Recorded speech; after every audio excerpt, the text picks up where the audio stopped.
Before we descend into the cold, dark water tonight, a quick thank you to Discordant Sonata for sending in this topic. It arrived in the inbox with a single line. Something wrong on the ocean floor. That was enough. And if you're listening to Sleep Theories on Spotify right now, and you have not yet left a review, please do it.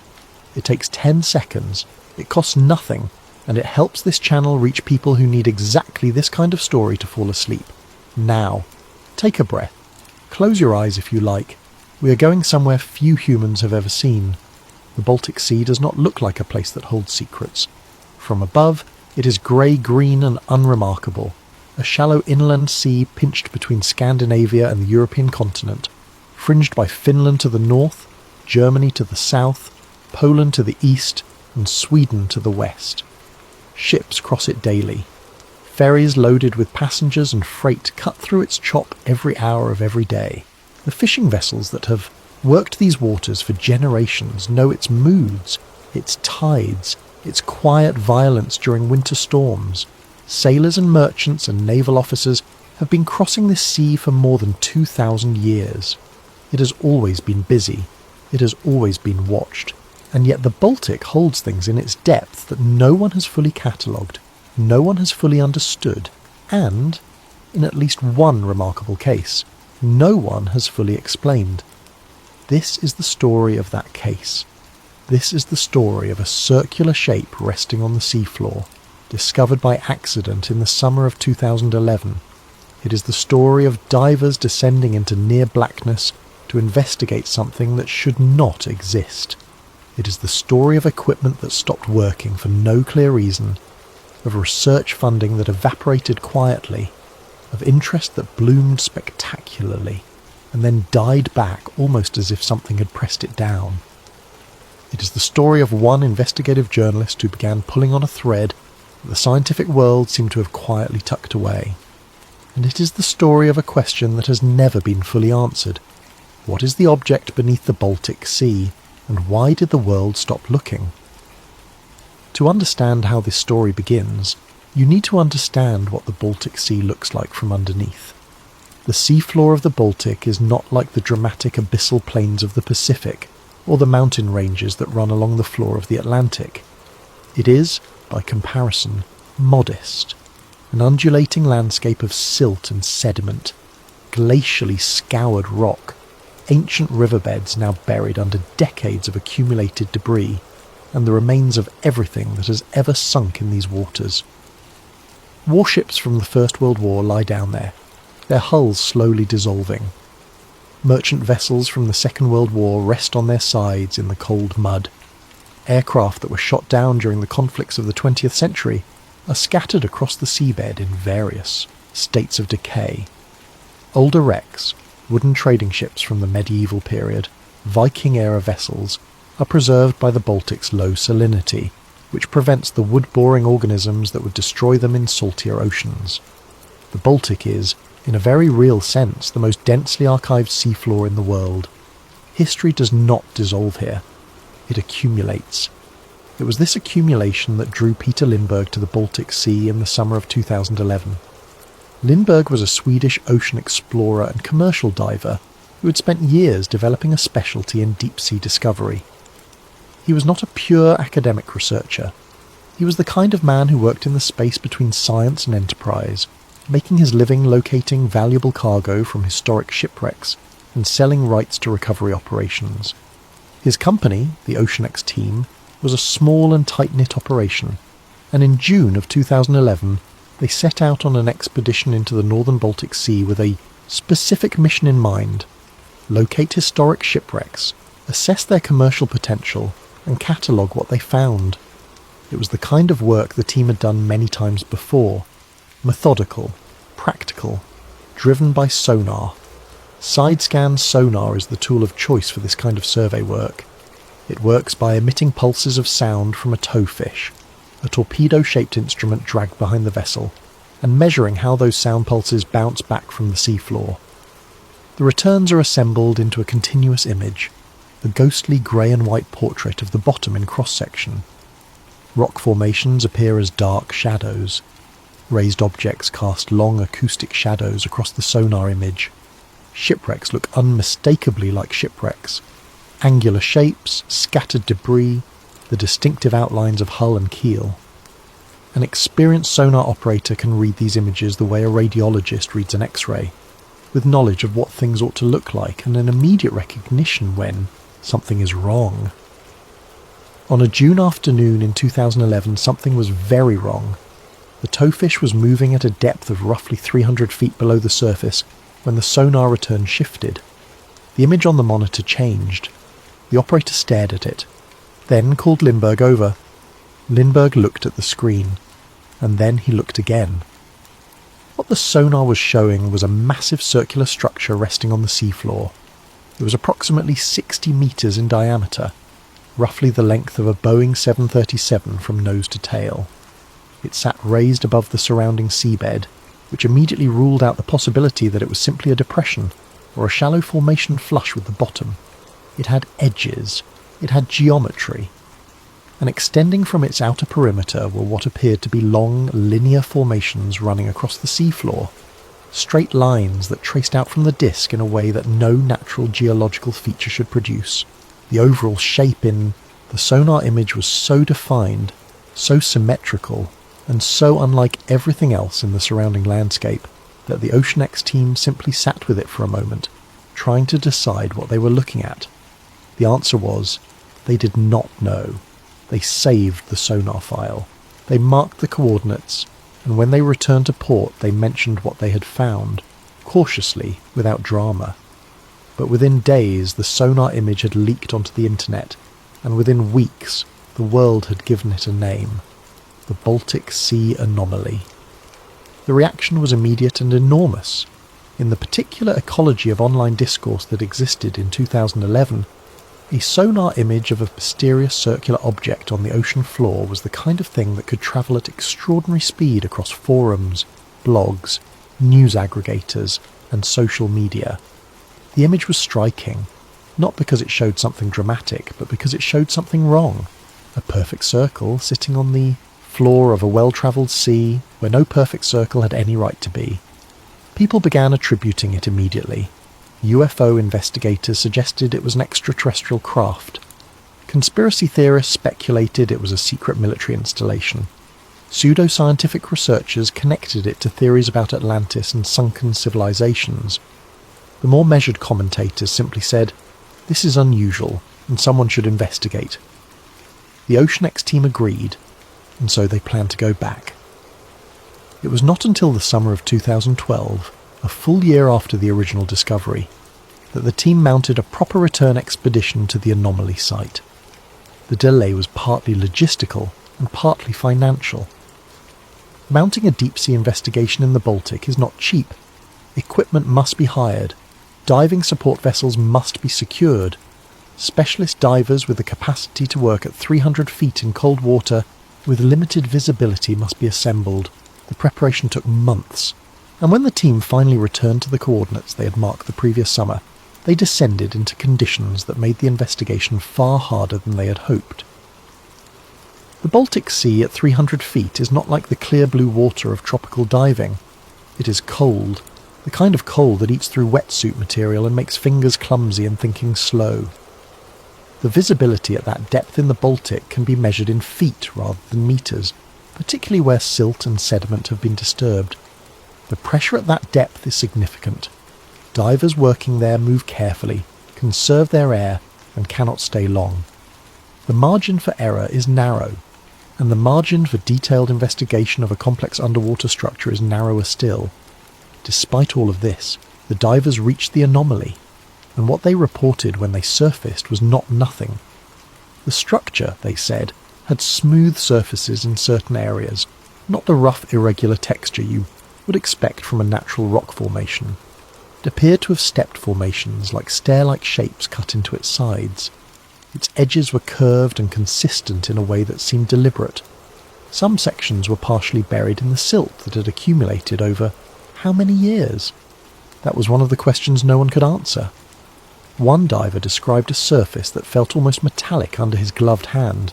though he could not be certain given the limited sensation available through dive gloves at that pressure and temperature. Another reported a perfectly straight sill, a horizontal ledge, running along one section of the structure's base that appeared machined rather than formed. Video footage from the dive was limited and difficult to pass. The visibility was too poor for the cameras to produce clean, interpretable images. What came back was murky, granular, shadowed footage that showed shapes but not certainty.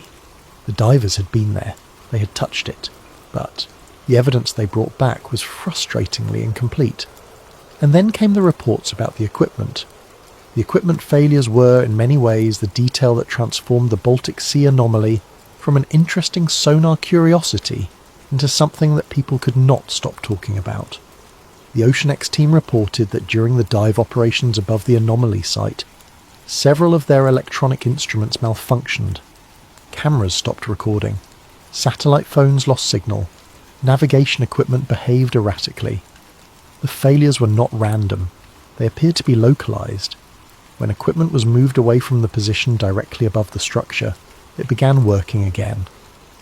When it was brought back over the site, the failures resumed. The team noted this pattern repeatedly across multiple operations during the expedition. It was consistent enough that they began to treat it as a feature of the site rather than a coincidence. Now, before we proceed, we should say something important. Electronic equipment malfunctions underwater for many reasons. Pressure seals fail, saltwater infiltrates poorly maintained housings, cold temperatures affect battery performance and electronic function in ways that can produce intermittent failures that seem systematic but are in fact mechanical.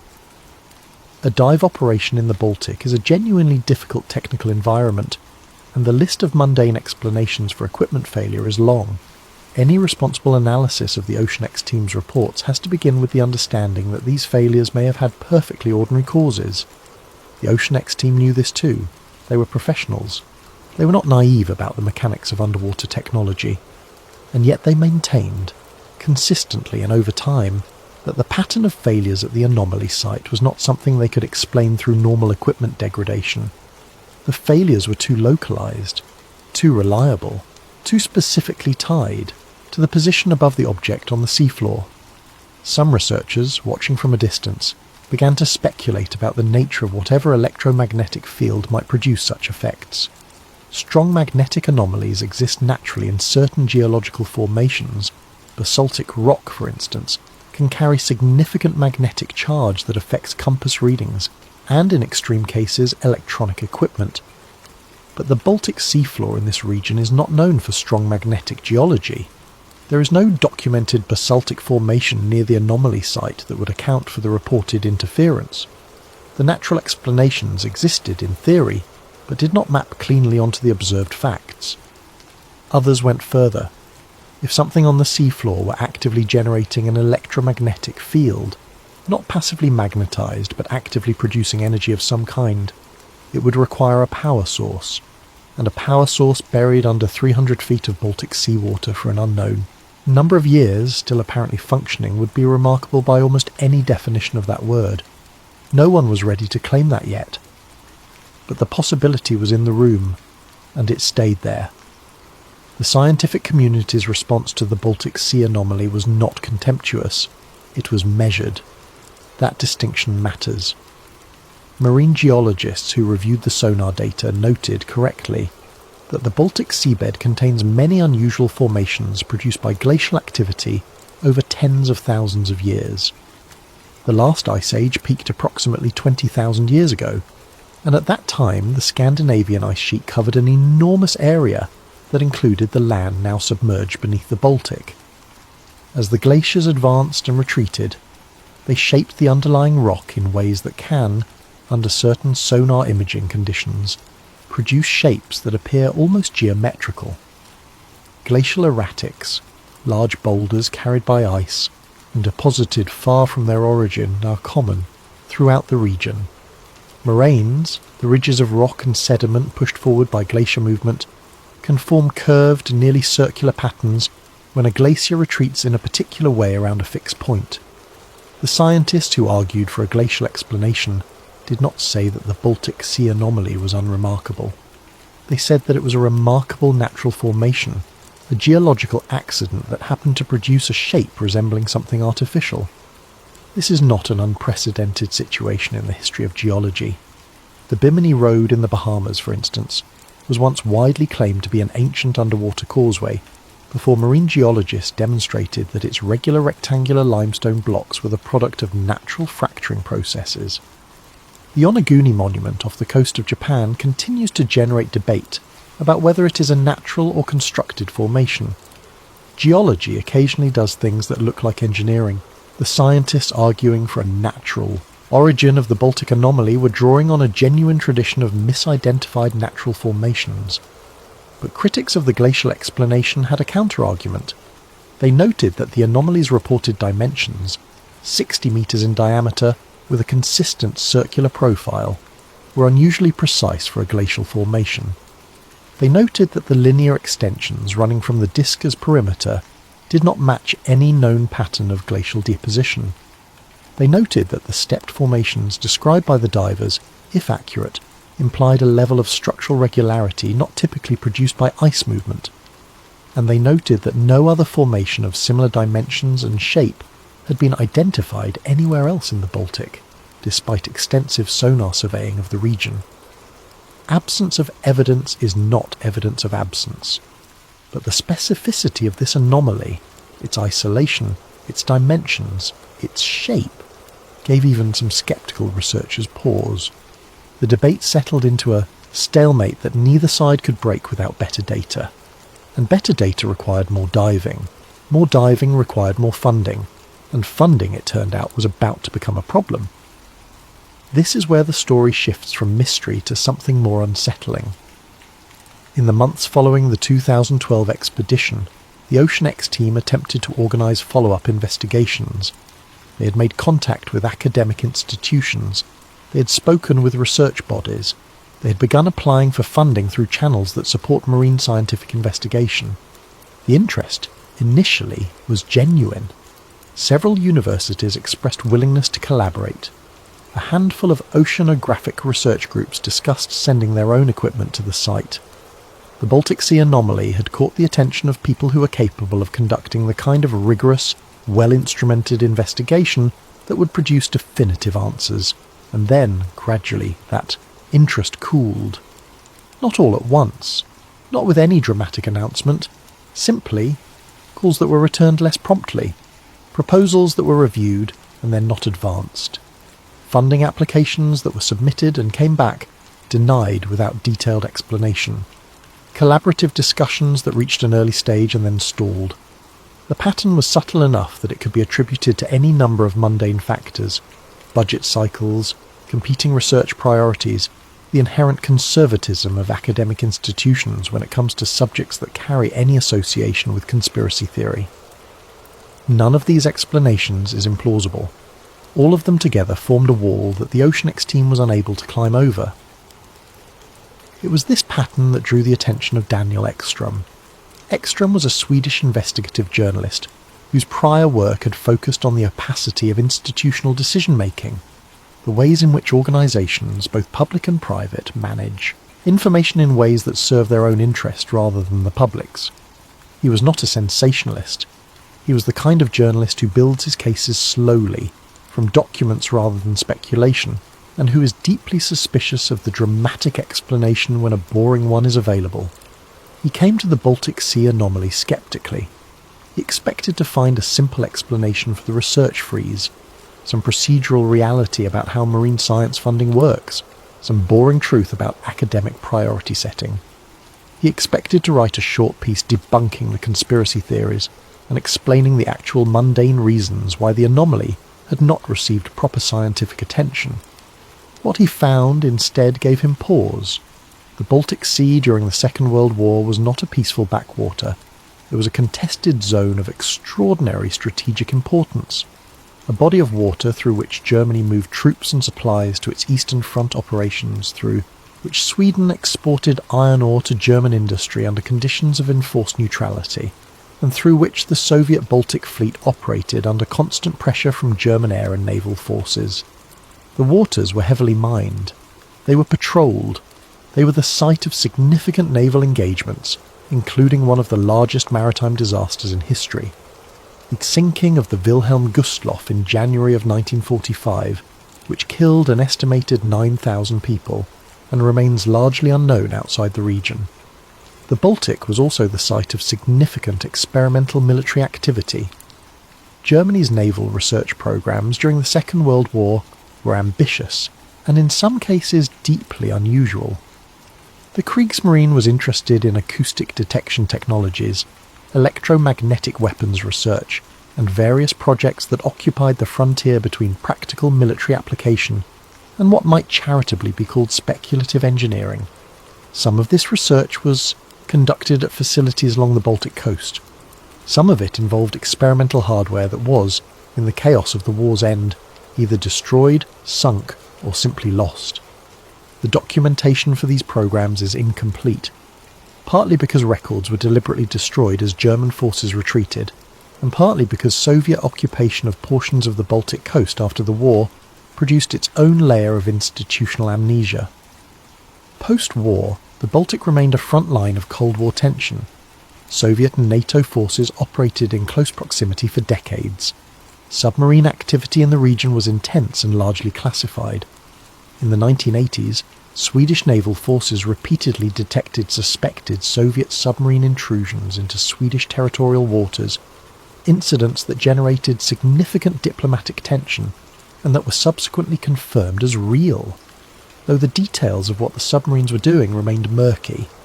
The Baltic during the Cold War was a place where unusual things happened quietly, and where the institutions responsible for managing national security had strong reasons to keep certain information from public view. Ekstrom, reviewing naval records and archived research proposals, found something he had not expected. In the documentation surrounding several of the decline proposals to investigate the Anomaly site, there were references, vague, never elaborated upon, to existing sensitivity around that particular section of the Baltic Sea floor. Not in every document, not explicitly, but consistently enough across multiple independent sources that Ekstrom began to take them seriously. The references did not say what the sensitivity was. They did not identify what authority had imposed it, or when. They simply noted, in the way that bureaucratic language always notes things it does not wish to explain directly, that the area required special consideration before any survey activity was authorized. Ekstrom submitted freedom of information requests to 3 separate government bodies. 2 came back with redacted documents. 1 came back with nothing at all, accompanied by a letter, noting that no relevant documents existed, a response Ekstrom found curious given that he had documentary evidence of correspondence referencing those very documents. He could not prove suppression. He could demonstrate a pattern. And in investigative journalism, those are sometimes the same thing. The theories about what the Baltic Sea anomaly might be have proliferated over the years into a taxonomy of speculation that ranges from the plausible to the extraordinary. At the most grounded end of the spectrum is the theory that the anomaly is a piece of military technology, not extraterrestrial, not ancient, but constructed by human hands in the 20th century and then lost, sunk, or deliberately placed on the seafloor. This could be a piece of experimental sonar equipment, perhaps, a large acoustic, reflector or transducer deployed during the Cold War as part of one of the NATO or Soviet underwater detection networks that existed throughout the Baltic. It could be a prototype weapon system, or a component of a weapons test. It could be the remnant of a wartime experimental project that never made it into the public record because the program itself was classified and the record-keeping incomplete. This theory has the advantage of requiring no extraordinary assumptions. Human beings were conducting unusual things on the Baltic Sea floor during the 20th century. We know this. The gaps in the documentary record are real and documented. A piece of classified military hardware resting on the seafloor, unacknowledged by the relevant authorities, is not a remarkable claim. It is the kind of thing that happens in the history of military programs with some regularity. The next tier of theory involves the idea of prehistoric or ancient civilization construction, the suggestion, that the anomaly is the remnant of a structure built by human beings long before recorded history began in the Baltic region.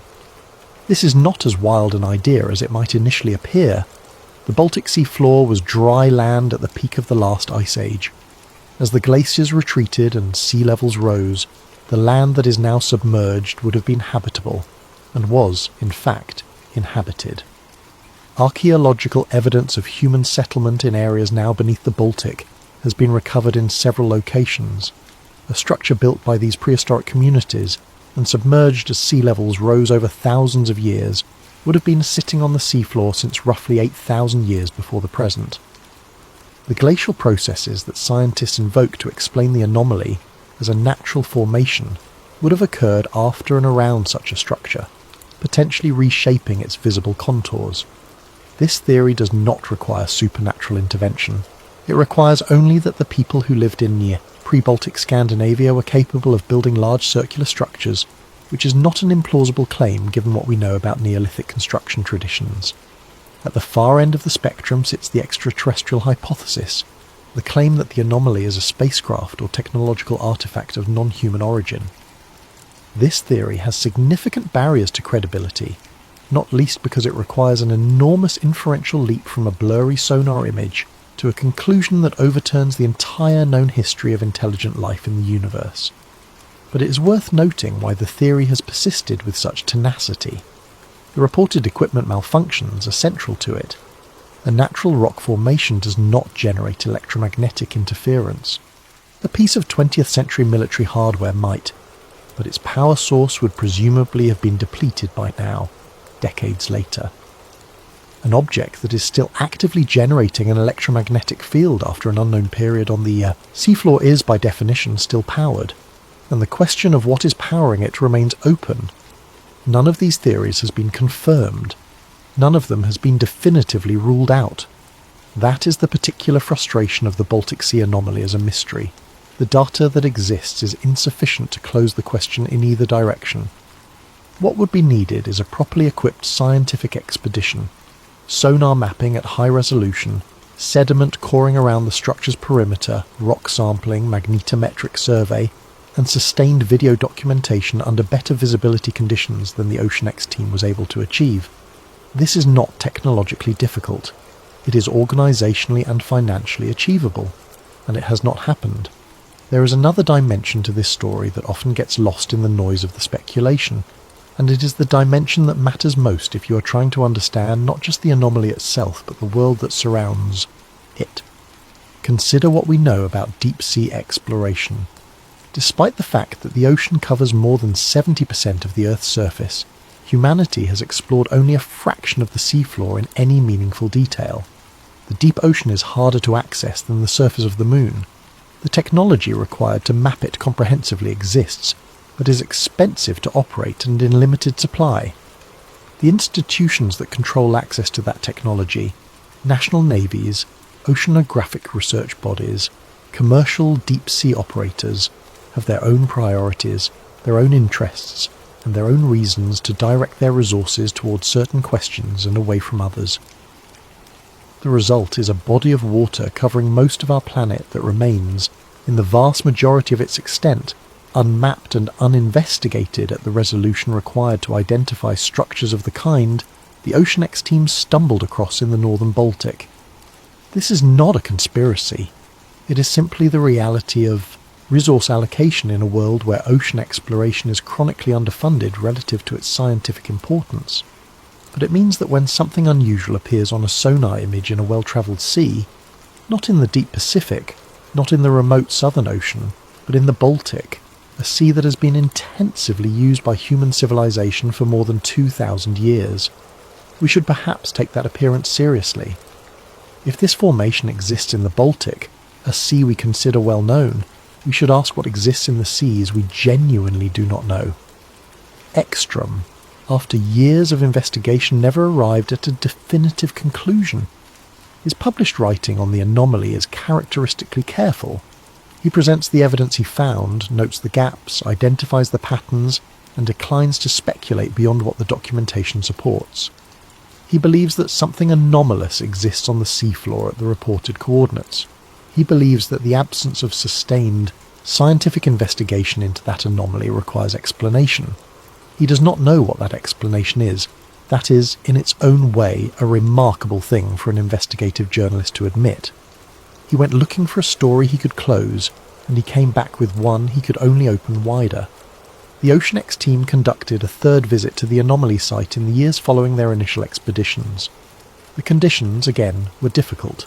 The visibility again was poor. The footage, again, was insufficient to resolve the question definitively. Members of the team have spoken about the site in the years since with a combination of genuine conviction and genuine frustration. Conviction that what they found is real and significant. Frustration that they have been unable to document it in a way that compels institutional engagement. Peter Lindbergh, in interviews over the years, has been consistent. He does not claim to know what the structure is. He does not endorse the extraterrestrial theories. He describes himself as a practical, results-oriented professional who found something genuinely unusual and has been trying ever since to get someone to take it seriously enough to investigate properly. He is, in the interviews, the opposite of a sensationalist.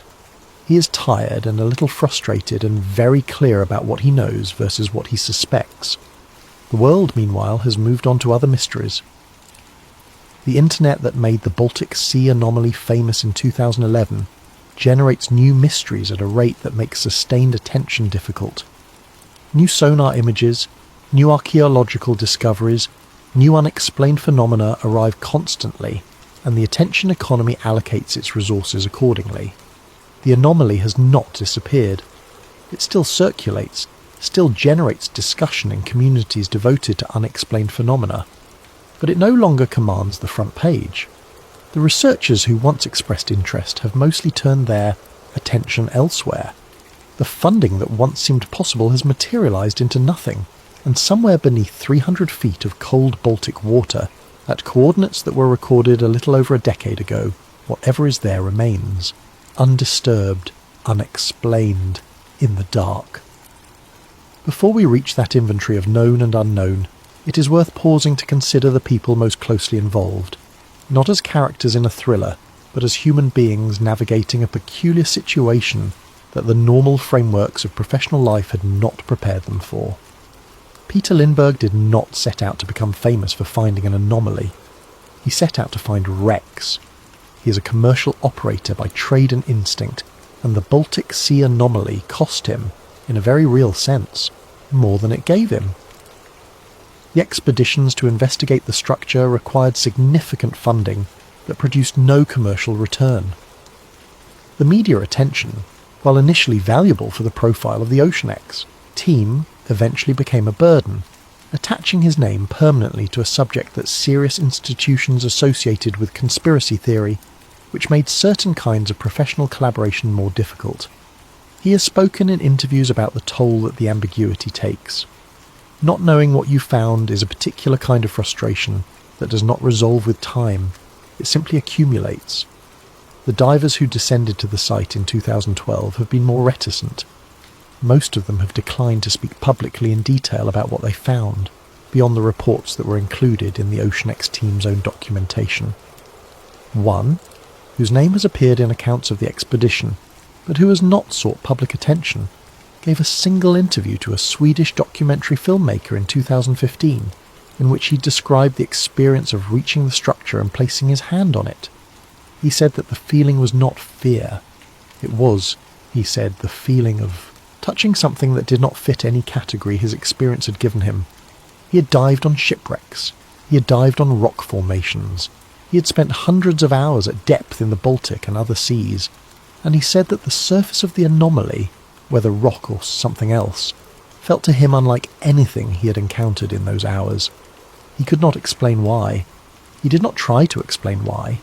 He simply noted it as a fact of his experience and left the interpretation to others. That diver's restraint is, in its own way, instructive. The most compelling testimonies about the Baltic Sea anomaly are not the wild ones. They are the careful ones. The accounts from people who are clearly trying to report accurately rather than dramatically, who acknowledge the limits of their own knowledge, who resist the pressure to fill the gaps in their understanding with speculation. The internet is full of dramatic claims about the anomaly. The people who actually went there and touched it are almost uniformly more cautious than the people who have only seen the sonar image. That gap between the restraint of direct experience and the confidence of distant interpretation is one of the defining features of how the Baltic Sea anomaly has been discussed. It is also one of the reasons that the mystery has persisted. If the OceanX team had come back from their dives making extraordinary claims, they would have been easier to dismiss. Instead, they came back saying, "We don't know what it is, we know it's unusual, and we think someone should investigate properly." That message is harder to argue with. It does not give the skeptic a target. It simply says, there is something here, and it deserves attention. Let us return for a moment to the geology, not to resolve the question, but to understand it more precisely, because the geological debate around the Baltic Sea anomaly is more nuanced than it is usually presented in popular coverage of the story. The Baltic region's geological history is extraordinary. 14,000 years ago, as the most recent glaciation began to retreat, the area now occupied by the Baltic Sea was dry land, part of a vast periglacial plain that extended across northern Europe. As temperatures rose and the ice sheet contracted northward, meltwater began to fill the basins that the glaciers had carved into the bedrock. This process was not steady or gradual. It happened in pulses, with periods of rapid flooding alternating with periods of relative stability. The Baltic Sea has, at various points in the last 15,000 years, been a freshwater lake, a saltwater arm of the ocean, and a partially enclosed sea with fluctuating salinity, each phase producing different conditions on the seafloor and different effects on the sediment and rock that now lies beneath the water. The glaciers themselves left extraordinary marks on the landscape above water and below. Moving ice exerts enormous pressure on the rock beneath it, pressure sufficient to fracture, grind, polish, and reshape stone at scales ranging from microscopic scratch marks to kilometre-long troughs. Glacial erratics, boulders plucked from their geological context by advancing ice, and deposited far from their origin when the ice retreated, are found throughout the Baltic region.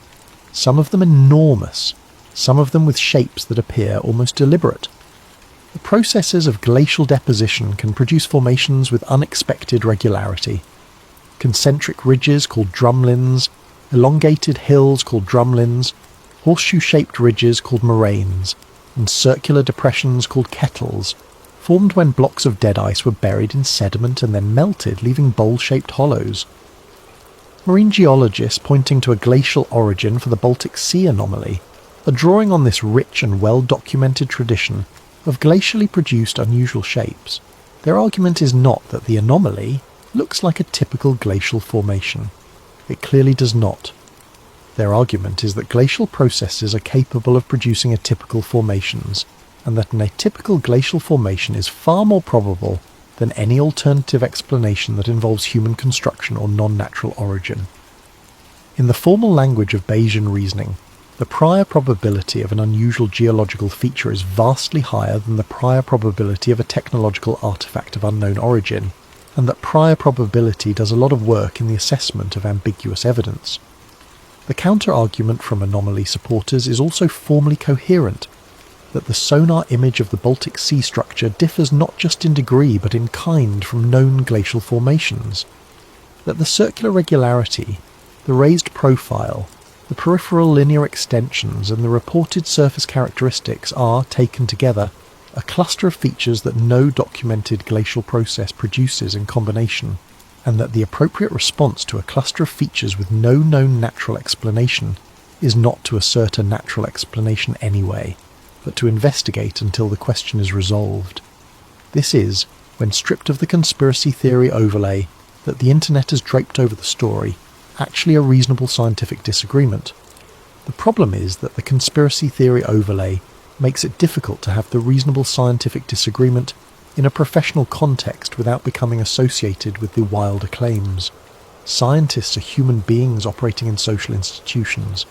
No researcher wants to publish a paper about the Baltic Sea anomaly, only to find it cited in articles about alien spacecraft.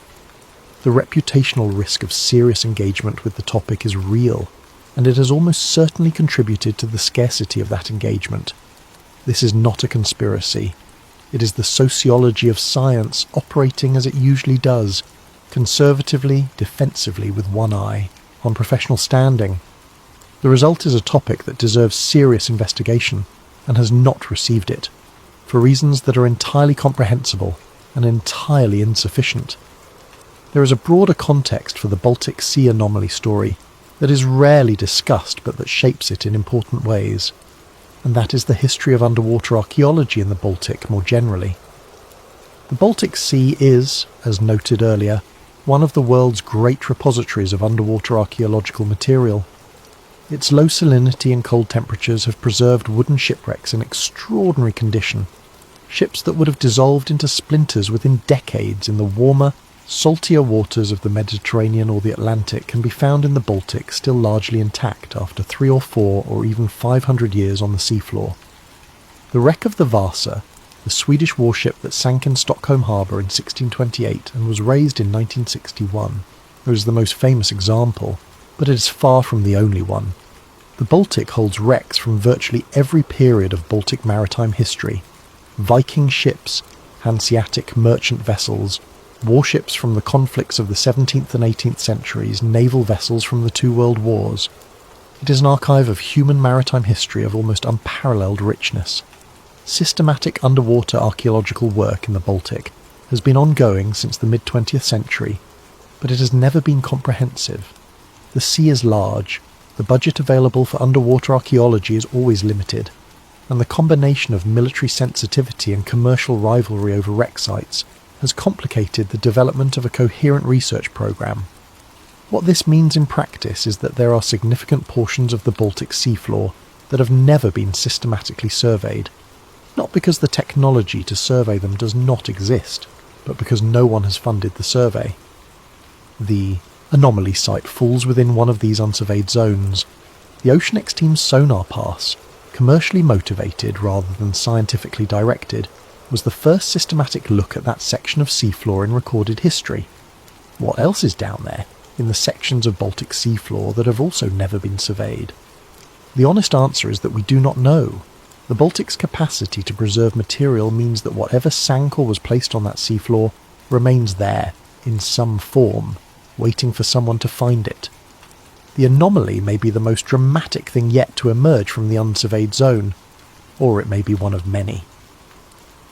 The sonar image that the OceanX team recorded in 2011 is a single data point in a dataset that has not yet been collected. The full scope of what lies beneath the Baltic remains, as it has always been, a question the sea has not yet been asked in a language it can fully answer. Here is what we know, with confidence. In June of 2011, the OceanX team recorded a sonar image of a large circular formation on the Baltic seafloor. The formation is approximately 60 metres in diameter. It sits raised above the surrounding seabed. It has unusual linear extensions extending from its perimeter. Its shape is not consistent with the most common types of natural glacial formation, though natural explanations have been proposed. Divers who descended to the site in 2012 reported unusual surface characteristics and equipment malfunctions that they could not explain through normal technical failure.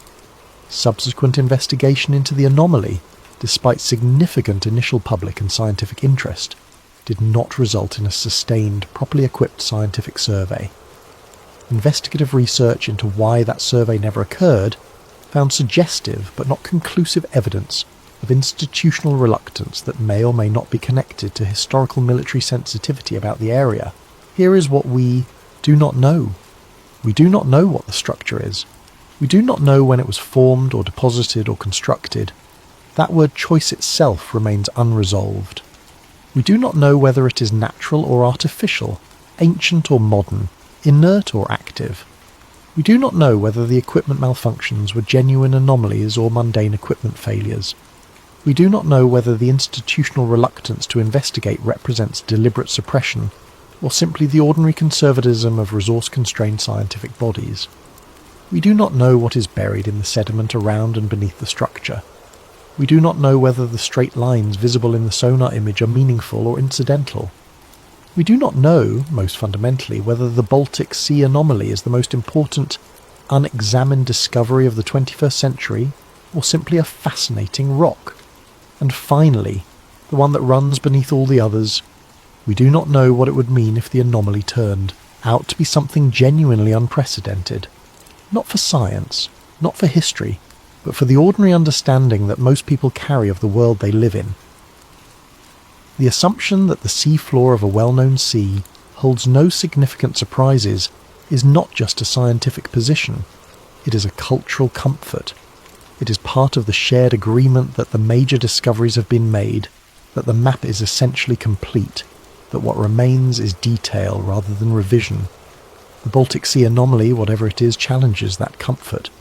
Not because it proves anything extraordinary, but because it demonstrates simply by existing and remaining unexplained that the agreement is less secure than it appears. That perhaps is the most unsettling thing about the object beneath the Baltic. Not its shape, not its dimensions, not the equipment that stopped working above it, or the funding that dried up around it, or the documents with the redacted lines. The most unsettling thing is what it implies about all the seafloor that has not been mapped, all the coordinates that have not been marked, all the sonar sweeps that have not been run.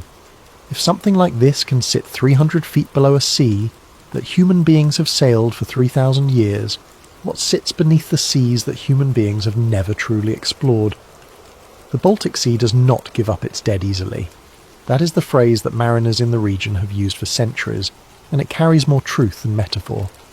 The cold, low-salinity water that preserves wooden ships also preserves everything else that reaches the bottom.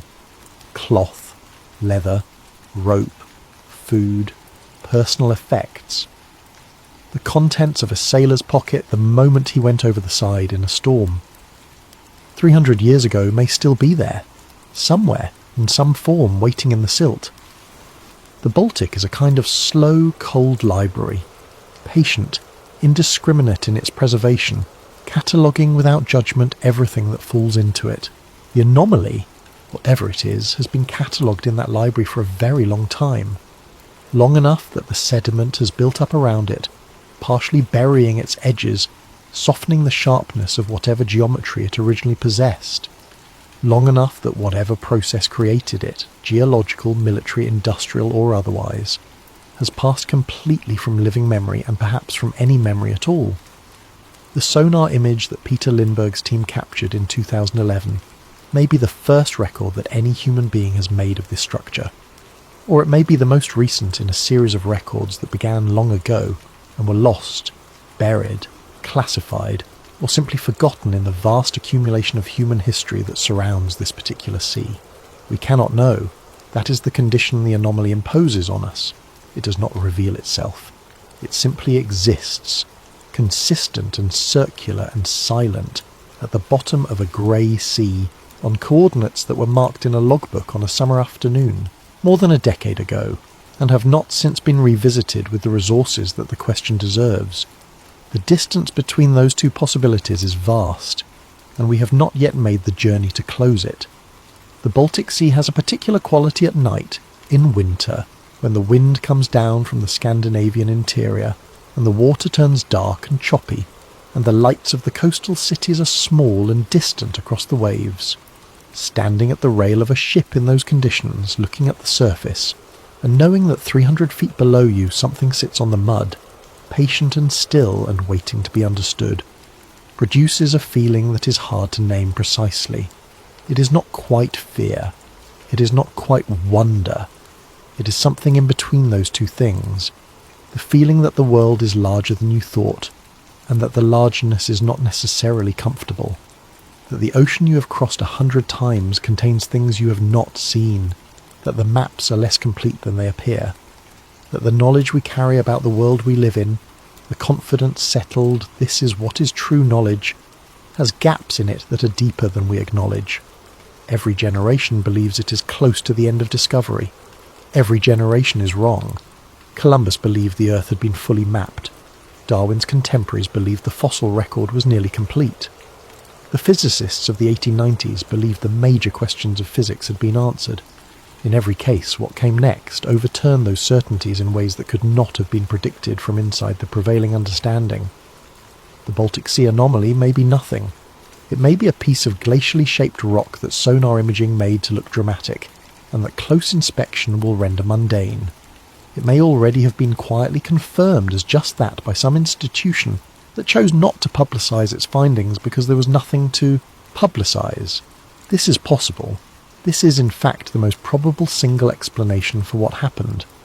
But the thing about the most probable single explanation is that it shares the world with other explanations, and the thing about the Baltic seafloor is that it keeps its own counsel.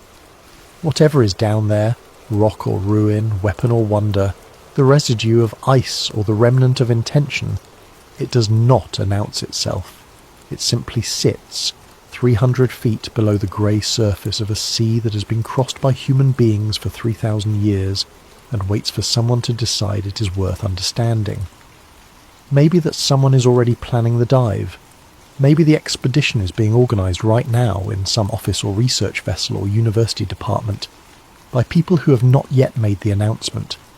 Maybe the next sonar image, the next descent, the next set of rock samples sent back to a laboratory in Stockholm or Helsinki or Kiel will produce the answer that settles this question once and for all. Or maybe the anomaly will simply remain there, in the dark beneath the Baltic, for another decade and then another, while the world argues about what it is and who should look at it, and what the looking might reveal. The sea does not hurry. It never has.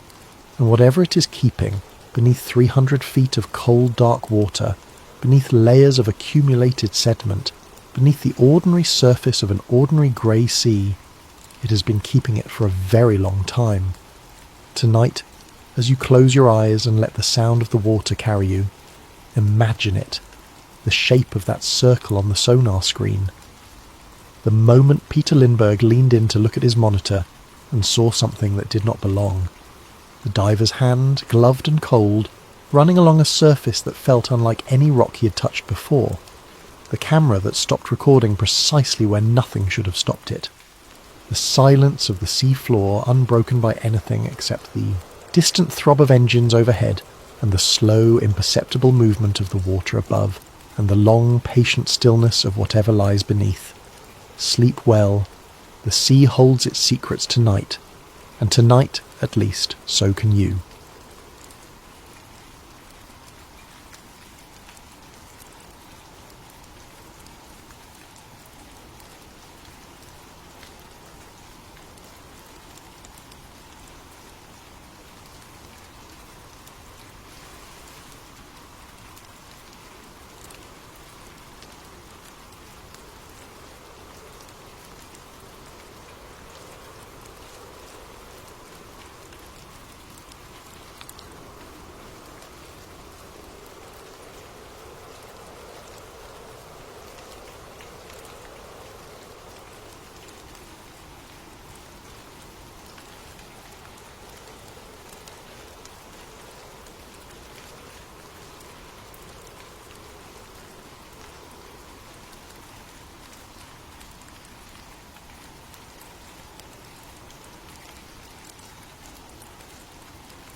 Before we begin tonight's journey into one of America's most persistent mysteries, I want to ask a quick favour. If you're enjoying this content, please consider using your hype points on this video. It helps the channel more than you possibly know, and allows us to keep bringing you these deep dives into history's shadows. If you're listening on Spotify, leaving a review makes a massive difference for us. And if you feel like it, drop a comment telling us what time it is, where you are, and where in the world you're tuning in from. We absolutely love seeing where everyone is listening. Finally, if you enjoy this kind of content, please consider subscribing. It keeps these stories coming. And a huge thank you to Michael for suggesting tonight's topic. This one goes deep. Now let's talk about a secret society that might have changed America forever. Picture this. It's late April in the year 1865. Richmond, Virginia, lies in ruins. Smoke still rises from buildings set ablaze during the evacuation. The Confederate capital has fallen, and Jefferson Davis, President of the dying Confederacy, is fleeing south with whatever remains of his government. In the chaos of that retreat, a train of wagons moves through the darkness, creaking under the weight of heavy cargo. The guards riding alongside are exhausted, but they stay alert. They know what they're protecting. Gold bars wrapped in canvas, silver coins in wooden chests, banknotes and bonds representing fortunes, the final treasury of the Confederate States of America, everything that remains of a nation that's bleeding to death. History tells us most of that gold was captured, stolen or lost during the desperate retreat. The official records are clear. The case is closed. The Confederate treasury was seized or scattered, and that's the end of it. But what if I told you that eyewitness accounts from that period tell a very different story? What if Union officers testified, under oath, that massive quantities of gold were never recovered? What if there was no clear chain of custody for millions of dollars worth of Confederate assets? What if the math simply doesn't add up, and nobody wants to talk about why? And what if the same name kept appearing in post-war rumours, whispered in backrooms and coded letters? A name that most history textbooks barely mention, if they mention it at all. A name that makes historians uncomfortable when you bring it up at academic conferences, the Knights of the Golden Circle. Tonight, we're going to explore one of America's most enduring conspiracy theories, a secret society that may have planned the Civil War, financed terrorism, and hidden a fortune that could still be buried somewhere in the American South. This isn't fiction. Every event I'm about to describe is documented. The only question is how the pieces fit together. So settle in, turn down the lights, and let me tell you about the secret society the Civil War never buried. Chapter 1. The Birth of an Empire. The year is 1854. Most Americans have never heard of Kansas, Nebraska. The Republican Party is brand new, formed just months earlier by anti-slavery activists who are horrified by the expansion of slavery into Western territories. And in Cincinnati, Ohio, a man named George Washington Lafayette Bickley is about to change history in ways that are still being felt today. Bickley was a curious figure, and that's putting it mildly. Officially he was a physician, though his medical credentials were questionable at best. He claimed to have studied in Britain, but no records support this. He styled himself as a professor and academic, but universities had no record of employing him. What he really was, in modern terms, was a con artist, a propagandist, and what we might today call a political operative with dangerous ideas. But he had charisma. People who met him described a tall, imposing figure with piercing eyes and a voice that could fill a room. He could talk for hours without notes, weaving elaborate visions of southern glory and manifest destiny. He understood something fundamental about human nature. People don't just want to belong to something. They want to belong to something secret, something special, something that makes them feel chosen. In that year, Bickley founded a secret society. He called it the Knights of the Golden Circle. The name wasn't poetic or symbolic. It was literal, and it was terrifying if you understood what it meant. Bickley envisioned a slave-holding empire that would stretch in a massive circle, 2,400 miles in radius, centered on Havana, Cuba. This golden circle would encompass the entire American South, all of Mexico, Central America, and the Caribbean islands. It would be, in Bickley's feverish vision, a paradise built on slave labour and southern aristocracy. An empire where wealthy white landowners would rule over millions of enslaved people, extracting unlimited wealth from sugar, cotton, and coffee plantations stretching from Virginia to Venezuela. The plan was detailed, disturbingly detailed. Bickley didn't just have a vision, he had maps, he had economic projections, he had military strategies for conquering Mexico and Central America. He had calculated how many enslaved workers would be needed, how much profit could be generated, how the empire would be governed. It sounds insane. It was insane. But here's the thing that should genuinely disturb you. People listened. Important people, wealthy people, powerful people, The Knights of the Golden Circle wasn't some fringe group meeting in basements and wearing silly hats. It was organised like a military operation from day one. The structure was hierarchical and sophisticated. At the top were the castle leaders, men of wealth and influence who recruited members and organised local chapters. Below them were degrees of initiation, each requiring oaths, rituals, and the learning of secret codes and hand signals. Members didn't just join, they were initiated. The ceremonies involved darkness, candles, dramatic oaths sworn on weapons and symbols. New members were told they were joining something ancient and powerful, though in reality the organisation was barely older than they were. But that didn't matter. What mattered was the feeling of being part of a brotherhood, a conspiracy, a movement that was going to reshape the world. The Knights learned coded language that allowed them to identify each other and communicate in plain sight. They used hand signs borrowed from Masonic traditions. They organised into local chapters called castles, each with its own treasury, meeting place, and roster of members, and they recruited aggressively, targeting men with influence, money, and military experience. By the year 1860, just 6 years after the organisation's founding, conservative estimates suggest the Knights had over 40,000 members across the South and border states. Some historians think the number was much higher, possibly as many as 60 or 70,000. They had infiltrated southern military units, state legislatures, railroad companies and banks. They had money, influence, and most importantly a plan. The KGC wasn't just talking about secession, they were preparing for it. They were stockpiling weapons, they were identifying targets, they were creating networks that could move information, money and people across state lines without detection. They were building an infrastructure for war before the war had even started. And here's what should really make you think. When the Civil War finally came, when the South seceded and the shooting started, Confederate leaders seemed remarkably prepared. Communication networks were already in place, supply lines had been thought through, sympathisers in northern states were already organised and ready to cause problems. How much of that preparedness came from the Knights of the Golden Circle? We'll never know for sure, but the timing is awfully convenient. Chapter 2. The Shadow War. When the Civil War finally erupted in April of 1861 with the Confederate bombardment of Fort Sumter, something strange happened to the Knights of the Golden Circle. Officially, publicly, the organisation dissolved.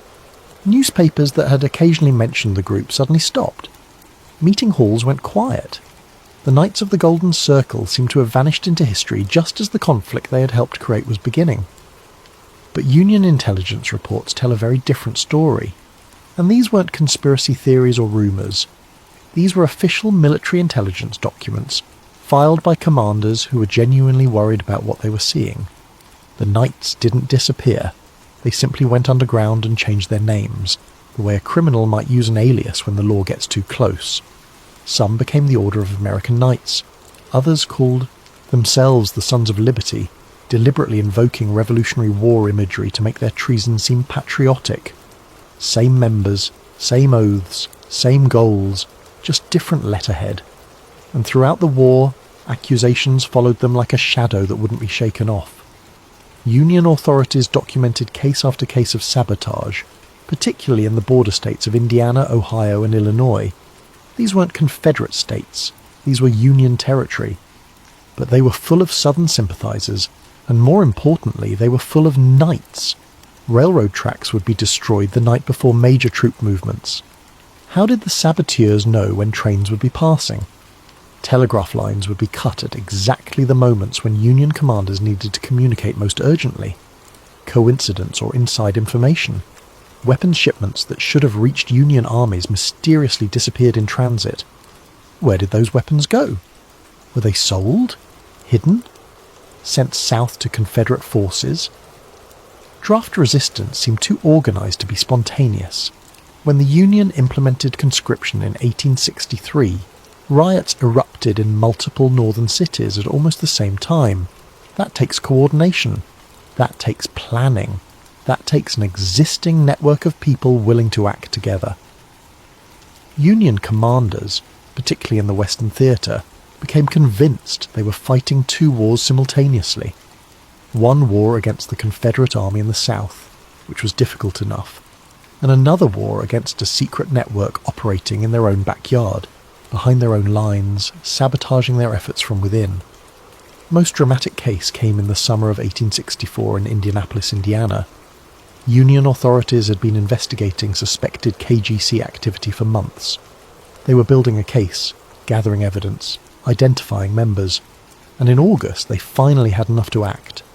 They arrested Harrison H. Dodd, identified as a high-ranking leader in what was now calling itself the Order of the American Knights.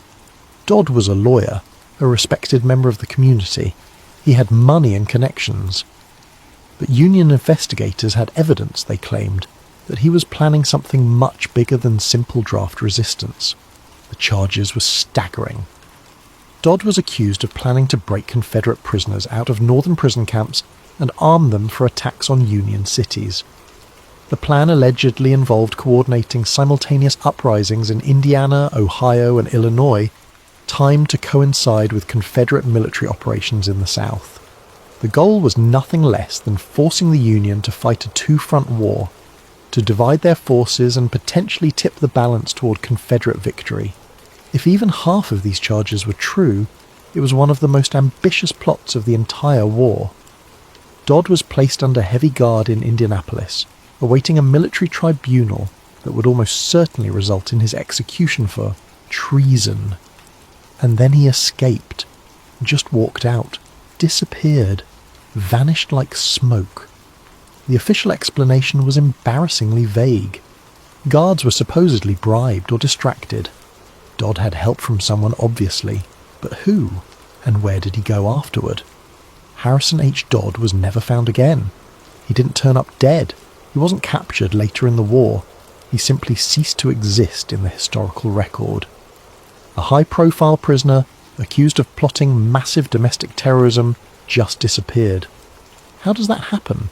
How does a man awaiting trial for treason against the United States simply vanish in the middle of the largest war in American history? Who helped him? Where did he go? Did he flee to Confederate territory? Did he hide in plain sight under a new identity? Did he continue his activities from the shadows? The official records don't say. They can't say, because nobody knows. Or if anyone knew, they never told. But investigators at the time began to suspect something that would have been almost too frightening to admit publicly. The Knights of the Golden Circle, or whatever they were calling themselves now, hadn't been planning just for war. They had been planning for defeat. They were thinking long-term. They were preparing for a struggle that wouldn't end with military victory or defeat, but would continue for years, maybe decades afterward. They were preparing for the long game, and that meant they needed to survive as an organisation regardless of who won the war. Chapter 3. The Gold That Vanished. Let's go back to that night in April of 1865. Richmond, Virginia has fallen to Union forces. The Confederate capital, the beating heart of the rebellion, is now behind enemy lines. Robert E. Lee has surrendered the Army of Northern Virginia at Appomattox Courthouse. The war is over, at least for all practical purposes. Jefferson Davis, President of the Confederate States of America, is fleeing south with what remains of his cabinet. They're moving fast, trying desperately to reach Texas or Mexico before Union cavalry catches them. It's a sad end for a government that once controlled 11 states and fielded massive armies. Now it's reduced to a handful of officials and guards, riding through the night, hoping to outrun history. With them travels the Confederate treasury or what's left of it. Wagons loaded with boxes and barrels, guards posted at all times, everything that remains of a nation's wealth, being hauled down muddy roads in the darkness. On May 10th, 1865, Union troops finally catch up with Davis near Irwinville, Georgia. The capture itself is almost anticlimactic. Davis, exhausted and despairing, is taken without a fight. Union officers search the camp and seize the assets they find. Some gold coins, some silver. Personal effects belonging to Davis and his family. They load it all up, document what they've captured, and send Davis north to imprisonment. Case closed. War over. The Confederate treasury has been recovered, except it hasn't. Not really. Because here's where it gets interesting, and by interesting I mean deeply suspicious. The amount of gold and silver seized at Irwinville didn't match Confederate financial records. Not even close. Not within several $1 million of close. Confederate ledgers indicated the government had received substantial foreign loans, particularly from British and French sympathisers who believed in the Southern cause and saw profit in supporting it. They had held massive payroll funds to pay Confederate soldiers and officers. They had controlled private assets from Southern banks and wealthy donors who had literally given their fortunes to the cause. Ships had run the Union blockade carrying gold. Bonds had been sold. Wealth had been concentrated. Where did it all go? Union authorities interrogated Davis and his associates extensively. They weren't gentle about it. They wanted answers. They needed answers. The American people were demanding answers. Where was the Confederate gold? The responses they got were vague, contradictory, or simply non-existent. Some prisoners claimed the money had been spent during the long retreat from Richmond to Georgia. Spent on what? Food? Supplies? With what they had to show for it. Others said it had been stolen by deserting soldiers in the chaos of the Confederate collapse. Possible, but that would mean finding huge amounts of gold on random deserters, and that didn't happen. A few witnesses gave a different explanation, and this one kept coming up in different interviews, from different people who had no reason to coordinate their stories. They said the money had been distributed to various trusted officers with orders to hide it until the South could rise again. Hide it geographically, spread it out, make it impossible to find or seize all at once. That last explanation kept coming up. Hide it until the South could rise again, not spend it, not secure it, hide it. As if defeat was not the end of the conflict, but merely an intermission. Witnesses later came forward with stories that gave texture to these vague explanations. A wagon train guarded by men in Confederate uniforms, splitting off from the main column near the Georgia-South Carolina border and heading into the wilderness. Where were they going? Nobody followed to find out. Gold bars being loaded onto mules in the dead of night while the main camp slept. Who ordered it? Who received it? Trusted officers receiving sealed orders from Davis himself and then disappearing into the countryside, never to rejoin the retreating government. And when investigators tried to track down these officers, tried to follow these leads, they hit walls. The men involved? Many were later identified as former Knights of the Golden Circle members, not suspected members, documented members whose names appeared on captured KGC membership rolls from earlier in the war. Southern bankers with secret affiliations who had managed the Confederacy's finances. Confederate intelligence officers who had spent the war running covert operations. These weren't random choices. These were men selected for a reason. Men who could keep secrets. Men who belonged to organisations that valued loyalty unto death. By 1866, barely a year after the war's end, rumours were spreading across the South like a fever. The gold was out there somewhere, buried in caches scattered across multiple states, hidden in caves known only to a few, divided among trusted guardians who had sworn oaths to protect it with their lives, and all of it allegedly marked with symbols, protected by coded maps, and defended by men who would kill to keep the secret. The treasure hunt had begun, and it would claim lives for decades to come. Chapter 4. Symbols in the Woods. Over the next several decades, something strange started happening across the American South. People began finding things in the woods, in their fields, carved into rocks on their property. Strange symbols, deliberate markings, messages from the past written in a language most people couldn't read. The symbols were consistent enough that researchers eventually compiled catalogues trying to decode them. Hearts with arrows pointing in specific directions, turtles with marks on their shells indicating numbers or distances, owls with one eye open, turkey tracks arranged in patterns that seemed too deliberate to be natural, snakes forming circles or figure eights, all arranged in ways that suggested purpose, meaning, direction. These weren't random scratches made by bored travellers. These were carved with tools, positioned in relation to landmarks, often protected from weather by overhangs or deliberate placement. Someone had spent time on them. Someone had meant them to last. Someone had intended them to be found by people who would know what they meant. Were these markers pointing to buried Confederate gold? Or were they elaborate hoaxes created by con artists preying on Southern desperation and nostalgia? The problem with dismissing them as hoaxes is simple and disturbing. People who found these markers often died. Not eventually, not of old age, suspiciously, quickly, under circumstances that didn't quite add up. I'm not exaggerating for effect. There's a pattern in the historical record that's genuinely disturbing when you see it laid out. A farmer in rural Georgia finds a carved stone on his property while ploughing. It's got symbols he doesn't recognise, but they're clearly man-made and look old. He mentions it at church the following Sunday, excited about the possibility of finding treasure. 2 weeks later, he's found dead in the woods, supposedly from a hunting accident. Except he wasn't carrying a rifle. His rifle was found at home, so who shot him? A prospector in Arkansas discovers a map hidden in the lining of an old Confederate uniform he bought from a widow. The map shows landmarks he recognises, symbols he doesn't. He starts asking around town about the symbols, showing the map to people he trusts. His cabin burns down 3 weeks later with him inside. The fire inspector rules it an accident, despite finding evidence the door had been nailed shut from the outside. A family in Missouri begins digging in a suspicious location on their land after the grandfather claims he remembers Confederate soldiers burying something there during the war. They find a stone marker with KGC symbols. They dig deeper. Armed men arrive at their property one night, masked and carrying weapons. They order the family to stop digging, to forget what they've seen, and to never speak of it again. The family stops digging. They don't report it to the sheriff. When asked about it years later, they claim they don't remember what the armed men looked like or how many there were. They're terrified, decades after the fact. The newspapers of the late 1800s are full of these stories, particularly in Texas, Arkansas, Missouri, Kentucky and Georgia.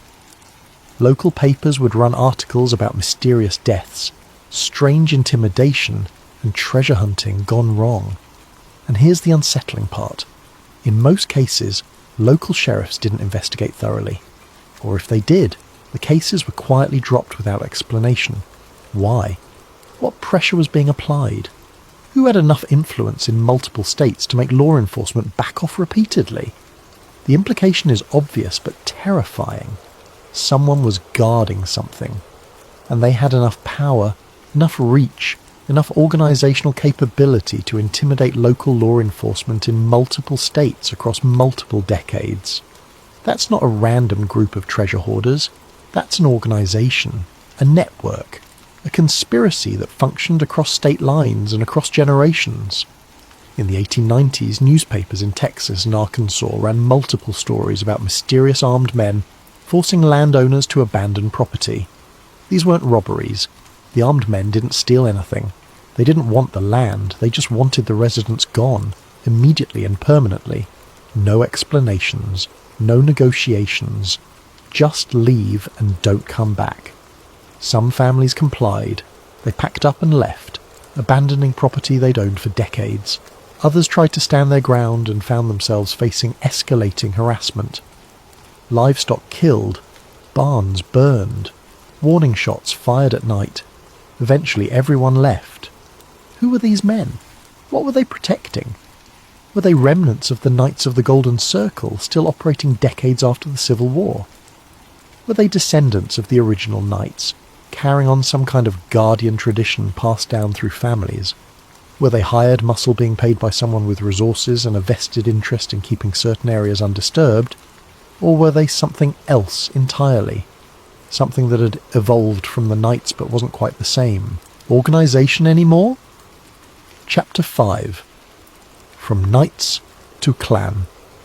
We need to talk about timing. And when I say we need to talk about it, I mean this is one of those historical coincidences that's almost too convenient to be a coincidence.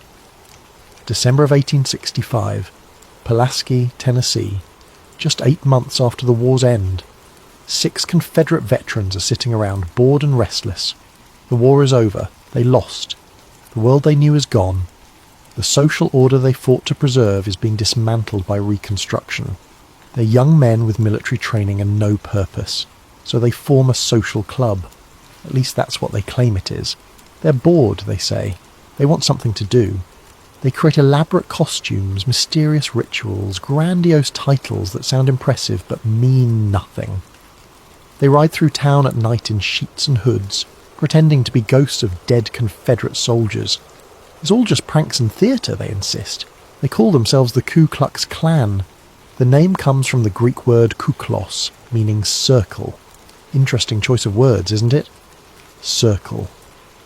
At first, it really did seem to be just a social club. Costumes and midnight rides. Pranks designed to startle freedmen and carpetbaggers. It was juvenile, offensive, but not yet organised violence. But within 2 years, something changed. The play acting stopped being play. The social club transformed into something much darker, much more dangerous. A terrorist organisation dedicated to violently resisting Reconstruction and maintaining white supremacy through intimidation, assault, and murder. The transformation was remarkably quick and remarkably organised. Local chapters appeared across the South almost simultaneously. They had uniform rituals, similar costumes, and coordinated tactics. They operated with military precision. When they decided to target someone, the attacks would happen on the same night in multiple counties, making it impossible for limited law enforcement to respond effectively. This wasn't organic growth. This was activation of an existing network. The early Klan had a structure that looked awfully, disturbingly familiar to anyone who had studied Confederate secret societies. Secret oaths sworn in darkness, coded language that allowed members to identify each other, local chapters operating independently but following central guidance, a hierarchical command system with elaborate titles, blood initiation ceremonies, penalties for breaking oaths that were clearly stated and genuinely frightening. Sound like anyone we've been talking about? Here's where conspiracy theorists get very interested, and honestly, their interest isn't entirely unjustified. Several early Klan leaders had documented ties to Confederate intelligence networks during the war. Nathan Bedford Forrest, the Klan's first Grand Wizard, had commanded cavalry units that included known KGC members. He had experience with covert operations, raids behind enemy, lines, and the kind of decentralized command structure that secret organizations require. Other early Klan leaders had backgrounds in secret fraternal organizations. They knew how to create rituals that bound men together. They understood the psychology of secret societies, how shared secrets create loyalty stronger than law or conscience. And the Klan's rapid spread across the South followed patterns that looked less like spontaneous organization and more like activation of an existing network. It was as if someone had a list of trusted men in each county, men who could be relied upon to organize and lead, men who already knew how to operate in secret, men who had done this before. Could the Knights of the Golden Circle have simply rebranded again? Could the KGC's ideology, infrastructure, membership roles, and yes, hidden wealth have been absorbed into the Klan? There's no smoking gun, no document that says, "Dear Klan, love the Knights of the Golden Circle. Here's our member list, our operational procedures, and some gold to fund your activities." Historical conspiracies rarely leave convenient paper trails, but the circumstantial evidence is deeply, profoundly uncomfortable. Both organizations had essentially identical goals: preserve Southern power structures, resist federal authority by any means necessary, and maintain racial hierarchies through violence if needed. Both used secret rituals and violent intimidation as their primary tools. Both operated through decentralized cells that were difficult for authorities to infiltrate or destroy. Both had support from local elites who provided protection and resources, and both had financial resources that seemed to exceed what you'd expect from their claimed origins. Where did the early Klan get its funding? Sheets and robes cost money, horses cost money, arms cost money. Coordinating across multiple states costs money. Someone was paying for all of this, and it wasn't membership dues from poor farmers. How did it spread so quickly across such a large geographic area? Who was coordinating the violence? Who was training local leaders? Who was providing the operational manuals that made different Klan chapters operate so similarly? The official histories don't have good answers to these questions. Maybe because the truth was too disturbing to admit. Maybe because acknowledging a direct link between the KGC and the clan would have meant admitting that Reconstruction was facing an organised insurgency with deep roots and significant resources, not just random violence from sore losers. That would have been a terrifying admission for the federal government to make. It would have meant the Civil War hadn't really ended. It had just changed tactics. Chapter 6. The Lincoln Question. We have to address the elephant in the room. Or rather, the assassination at the theatre. April 14th, 1865. Ford's Theatre in Washington, District of Columbia. The play is Our American Cousin, a comedy that's popular with wartime audiences looking for distraction. President Abraham Lincoln is in the presidential box with his wife Mary, Major Henry Rathbone, and Rathbone's fiancée Clara Harris. They're relaxed. The war is essentially over. Lincoln can finally breathe. At approximately 10:15 in the evening, John Wilkes Booth enters the presidential box. He's an actor. He's been in this theatre many times. The staff knows him. Nobody stops him. He knows the play well enough to time his approach for a moment when the audience will be laughing, covering the sound of his entry. Booth shoots President Abraham Lincoln in the back of the head at point-blank range. Lincoln slumps forward, mortally wounded. He'll die the next morning, never regaining consciousness. Booth leaps from the box to the stage, breaking his leg in the landing, and shouts something the witnesses can't quite agree on. Then he limps out of the theatre and disappears into the Washington night. For 12 days, John Wilkes Booth evades capture. Let that sink in. The most wanted man in America, having just committed the most significant assassination in the nation's history, manages to avoid capture for nearly 2 weeks. How? He moves through a network of safe houses. He crosses the Potomac River into Virginia. He finds people willing to hide him, feed him, treat his injuries. He has contacts, resources, and most importantly, a plan that extends beyond the assassination itself. This wasn't a spontaneous act by a lone madman. This was planned. This was coordinated. This had infrastructure behind it. Eventually, Union cavalry tracks Booth down to a tobacco barn near Bowling Green, Virginia. They surround the barn. They demand his surrender. Booth refuses. The barn is set on fire to force him out. In the chaos and smoke, a shot rings out. Booth falls, mortally wounded. He dies a few hours later. The official story is that Sergeant Boston Corbett, acting against orders, shot Booth to prevent his escape. Corbett claimed divine instruction to fire. He was never punished. Some witnesses said it looked like Booth shot himself. The truth died with everyone in that barn. The official investigation concluded that Booth was part of a conspiracy, but a relatively small one. A handful of co-conspirators, all Confederate sympathizers, acting largely on their own initiative to strike a blow against the Union government. 8 people were arrested, tried and convicted. 4 were hanged. Case closed. Except it wasn't closed. Not really. It never has been. Researchers have spent over a century and a half picking apart Booth's movements, his contacts and his resources, and some of what they've found is genuinely troubling, raising questions that official history has never satisfactorily answered. Booth had connections to known Confederate intelligence operatives, not suspected connections, documented ones.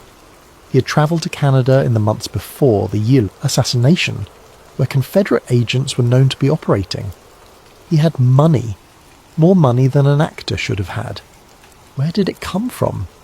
His escape route followed pathways that matched documented Underground Railroad routes used by Southern agents during the war. Not approximately, exactly. The same houses, the same contacts, the same methods. Someone had planned this route before, tested it, confirmed it would work. The safe houses that sheltered Booth weren't random Confederate sympathizers. They had ties to secret societies and organized Southern resistance networks. Some had connections, documented in later research, to men who had been Knights of the Golden Circle members before the war. And here's the really interesting part that conspiracy researchers focus on.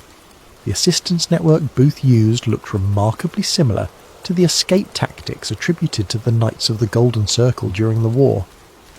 The organisation, the security protocols, the way information was compartmentalized so that each link in the chain only knew the next step, not the whole plan. This is sophisticated tradecraft. This is how intelligence organizations operate. This isn't how a random group of angry Southerners would organize an assassination plot. Did the Knights help plan Lincoln's assassination? Did they provide Booth with resources, training and support? Were they part of a larger plot to decapitate the Union government and create chaos that might somehow revive Confederate hopes? The conspiracy theorists point to several disturbing coincidences. The assassination happened just days after Lee's surrender, when Confederate cause was clearly lost. Why then? If it was about changing the war's outcome, it was too late. But if it was about revenge, or about creating a martyred president whose death would poison Reconstruction and benefit Southern resistance, then the timing makes perfect sense. Official investigations never proved KGC involvement. They never even seriously investigated it. But they also never fully ruled it out. The evidence was circumstantial, fragmentary, and often destroyed or lost. What we're left with is a question mark, a big one, and the more you look at the details, the more you notice the gaps in the official story, the bigger that question mark becomes. Chapter 7. The 20th Century Ghosts. You might think that by the 1900s the Knights of the Golden Circle would be ancient history, a relic of the Civil War era, as dead as the Confederacy itself, something that belonged in dusty archives and academic dissertations, not in the living world. But strange things kept happening. Little things, easily dismissed individually but disturbing when you see them as a pattern. Throughout the early 20th century, occasional reports surfaced that didn't quite make sense. Men in small southern towns identifying themselves as knights to people they thought they could trust. Why would anyone claim membership in a defunct organisation unless it wasn't actually defunct? Old Confederate symbols appearing in unexpected places, carved into the foundations of new buildings, or incorporated into business logos in ways that seemed deliberately coded. Bank records tied to defunct Southern trusts that seemed to have more money than they should, funds that appeared to grow over time rather than depleting. In 1934, something happened in Oklahoma that encapsulates the entire mystery. A man named William, a carpenter and amateur historian, was renovating an old house that had supposedly been built by a Confederate veteran. He was tearing out a wall when he found something hidden in the cavity between the studs. A map, hand-drawn on aged paper, sealed in oilcloth to protect it from moisture. The map showed local landmarks, some of which still existed, others that William had to research to identify, and it was covered in symbols, hearts, turtles, owls, the same symbols that had been appearing on treasure maps and stone markers for 70 years. William was excited. He was careful. He didn't immediately announce his find to the world. He showed it to a few trusted friends. He started researching the symbols, trying to decode them. He planned an expedition to some of the marked locations. He was methodical, thoughtful, doing everything right. 3 weeks later, William was found dead in his home. The official cause of death was listed as heart attack. He was 32 years old, in good health, with no family history of heart problems. He'd been working in his garage when it happened, apparently. Alone. No witnesses. The map disappeared. When William's widow looked for it among his possessions, it was gone. She knew he'd been keeping it in a locked drawer in his workshop. The drawer was still locked. The map wasn't there. She never reported it missing. When researchers tried to interview her years later about her husband's death, she refused to discuss it. She was afraid, decades after the fact. You could see it in her eyes, people said. She was still afraid. This pattern repeated itself again and again throughout the century. Someone finds something, maybe an old map, maybe a journal, maybe carved symbols on their property. They get excited, they tell people, they start investigating. Then suddenly they don't want to talk anymore. Or they can't. In 1957, a man in Arkansas claimed he'd found a carved stone with KGC symbols while clearing land. He brought it to the local historical society, excited to share his discovery. The society photographed it, documented it, and asked if they could keep it for further study. He agreed. 2 weeks later, He returned and demanded the stone back, visibly shaken. The Society returned it. He destroyed it with a sledgehammer in the parking lot, then left and never spoke of it again.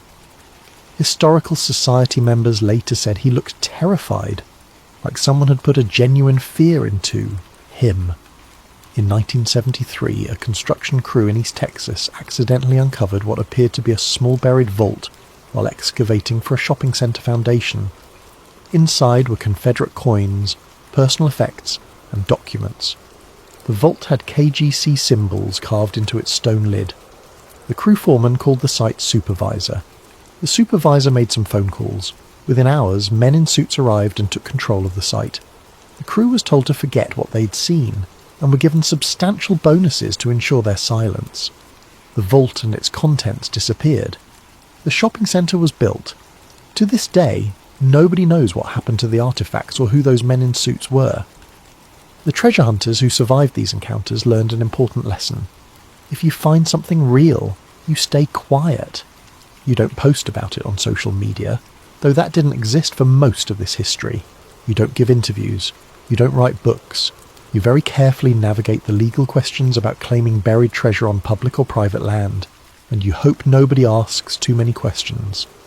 And if you're smart, you ask yourself why this particular cache has gone undiscovered for over 100 years, why no one else has found it, and whether maybe, just maybe, it was left unfound for a reason. Whether someone is still keeping track, still watching, still guarding secrets their great-great-grandfathers swore to protect. The treasure hunters who've been at this for decades, the ones who are still alive and still willing to talk, they all tell similar stories. They'll be researching a promising site. They'll start finding markers. The symbols match documented KGC codes. The location makes historical sense. They'll plan an expedition. And then someone shows up. Could be a friendly local who warns them the property owner is litigious. Could be someone claiming to represent historical preservation interests. Could be people who don't bother with explanations, who just make it very clear through body language and implication that moving along would be the smart choice. It happens too often to be coincidence, too consistently across too many years in too many locations to be random chance. Chapter 8. The Gaps That Remain Here's the fundamental problem with the Knights of the Golden Circle story, and it's a problem that should bother anyone who values historical truth. We know they existed. That's not in dispute. We have membership rolls recovered from raids during the Civil War. We have meeting minutes captured by Union forces. We have contemporary newspaper accounts describing their activities. We have court documents from wartime trials of suspected members. The Knights of the Golden Circle were real. We know they were large, well-organised, and had significant influence in southern and border states. That's also thoroughly documented. Estimates of 40 to 60,000 members aren't wild speculation. They're based on captured documents, testimony from defectors, and Union intelligence reports compiled by people with no reason to exaggerate. We know they had money. Membership dues, sure, but also backing from wealthy southern planters and businessmen who saw the organisation as serving their interests. They had the resources to publish newspapers, fund expeditions, and maintain a network of meeting halls across multiple states. What we don't know is what happened to them after the war, and that gap in the historical record isn't just suspicious, it's gaping. It's the kind of hole that swallows entire conspiracy theories, and still has room for more. Most KGC documents were destroyed. Whether deliberately or through the chaos of war, the organisation's records largely vanished. We're not talking about a few missing ledgers. We're talking about entire archives that should exist but don't. Membership rolls that should list thousands of names just gone. Financial records that should show where money came from and where it went disappeared. Correspondence that should reveal the organisation's plans and operations destroyed or lost. Confederate files were burned as Richmond fell. That's documented. The Confederate government ordered the destruction of sensitive documents to prevent them from falling into Union hands. But which documents were considered most sensitive? Which were prioritised for destruction? Were KGC files among them? We don't know, because the records of what was destroyed were also destroyed. Post-war America had powerful reasons to bury the past and move forward. The country was exhausted. Hundreds of thousands dead, the economy shattered, the social order completely upended. There was a genuine, understandable desire to just stop fighting and start rebuilding. Admitting that a large, well-funded secret society had survived the war and might still be operating would have been devastating to that effort. It would undermine everything Reconstruction was trying to accomplish. It would expose federal failures to control domestic threats. It would raise uncomfortable questions about missing Confederate assets and who might have access to them. It would suggest that the war hadn't really ended, just changed forms. So the official story became simple, clean, reassuring. The Knights of the Golden Circle were a pre-war conspiracy that faded away when their dreams of a southern empire died at Appomattox. They disbanded. Their members went home. Some joined other organisations like the Klan, but the KGC itself ceased to exist. End of story. Clean, simple, reassuring. Probably not true. Because here's what doesn't make sense about that narrative. Organisations don't usually announce when they disband, especially secret organisations. They don't take out newspaper ads saying the Knights of the Golden Circle are officially dissolved, thank you for your support. They just go quiet. And going quiet doesn't mean ceasing to exist. It just means becoming invisible. And there's another problem with the official narrative. The Knights had been planning for Confederate defeat since at least 1863, possibly earlier. There's evidence of this in captured correspondence. They were thinking long-term. They were preparing for a protracted struggle. They were hiding resources and building networks designed to survive military defeat. Why would an organisation that had spent years preparing for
In November of the year 2000, a user with the handle TimeTravel0 appeared on a small online forum dedicated to time travel theory.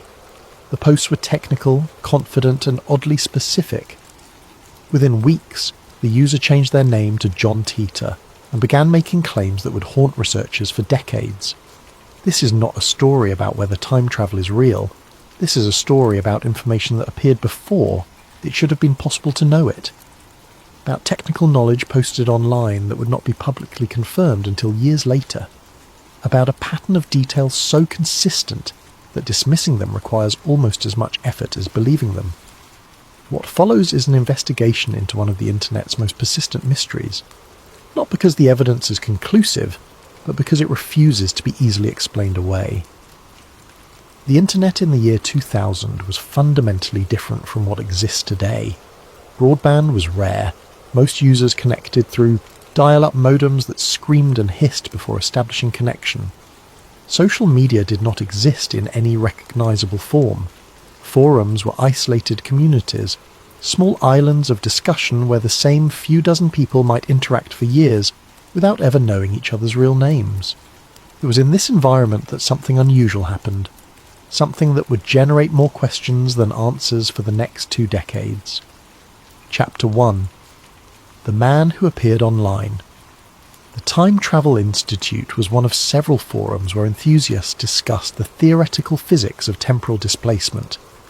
Most participants were amateur theorists, science fiction fans, or curious individuals exploring ideas at the margins of accepted science. Discussions ranged from serious academic papers to wild speculation about grandfather paradoxes and bootstrap loops. On November 2nd, 2000, a new user appeared. The handle was Time Travelled Zero. The first post was simple, almost tentative. The user asked about the basics of time travel theory, seemingly gauging the community's level of sophistication. Within days, the tone shifted. Time Traveller Zero began answering questions rather than asking them. The posts were different from typical forum content. They lacked the breathless excitement of science fiction fans or the defensive posturing of people trying to prove fringe theories. The writing was calm, procedural, almost bureaucratic. The user wrote like someone filing a technical report. By November 21st, the user had changed their handle to John Teeter. They explained that they were a soldier from the year 2038, sent back in time on a specific military assignment. The mission was not dramatic. It did not involve preventing wars or assassinating historical figures. It was a retrieval operation. Teeter claimed he had been sent to the year 1975 to obtain an IBM 5100 computer. This machine, he explained, contained specific capabilities that were needed in his time.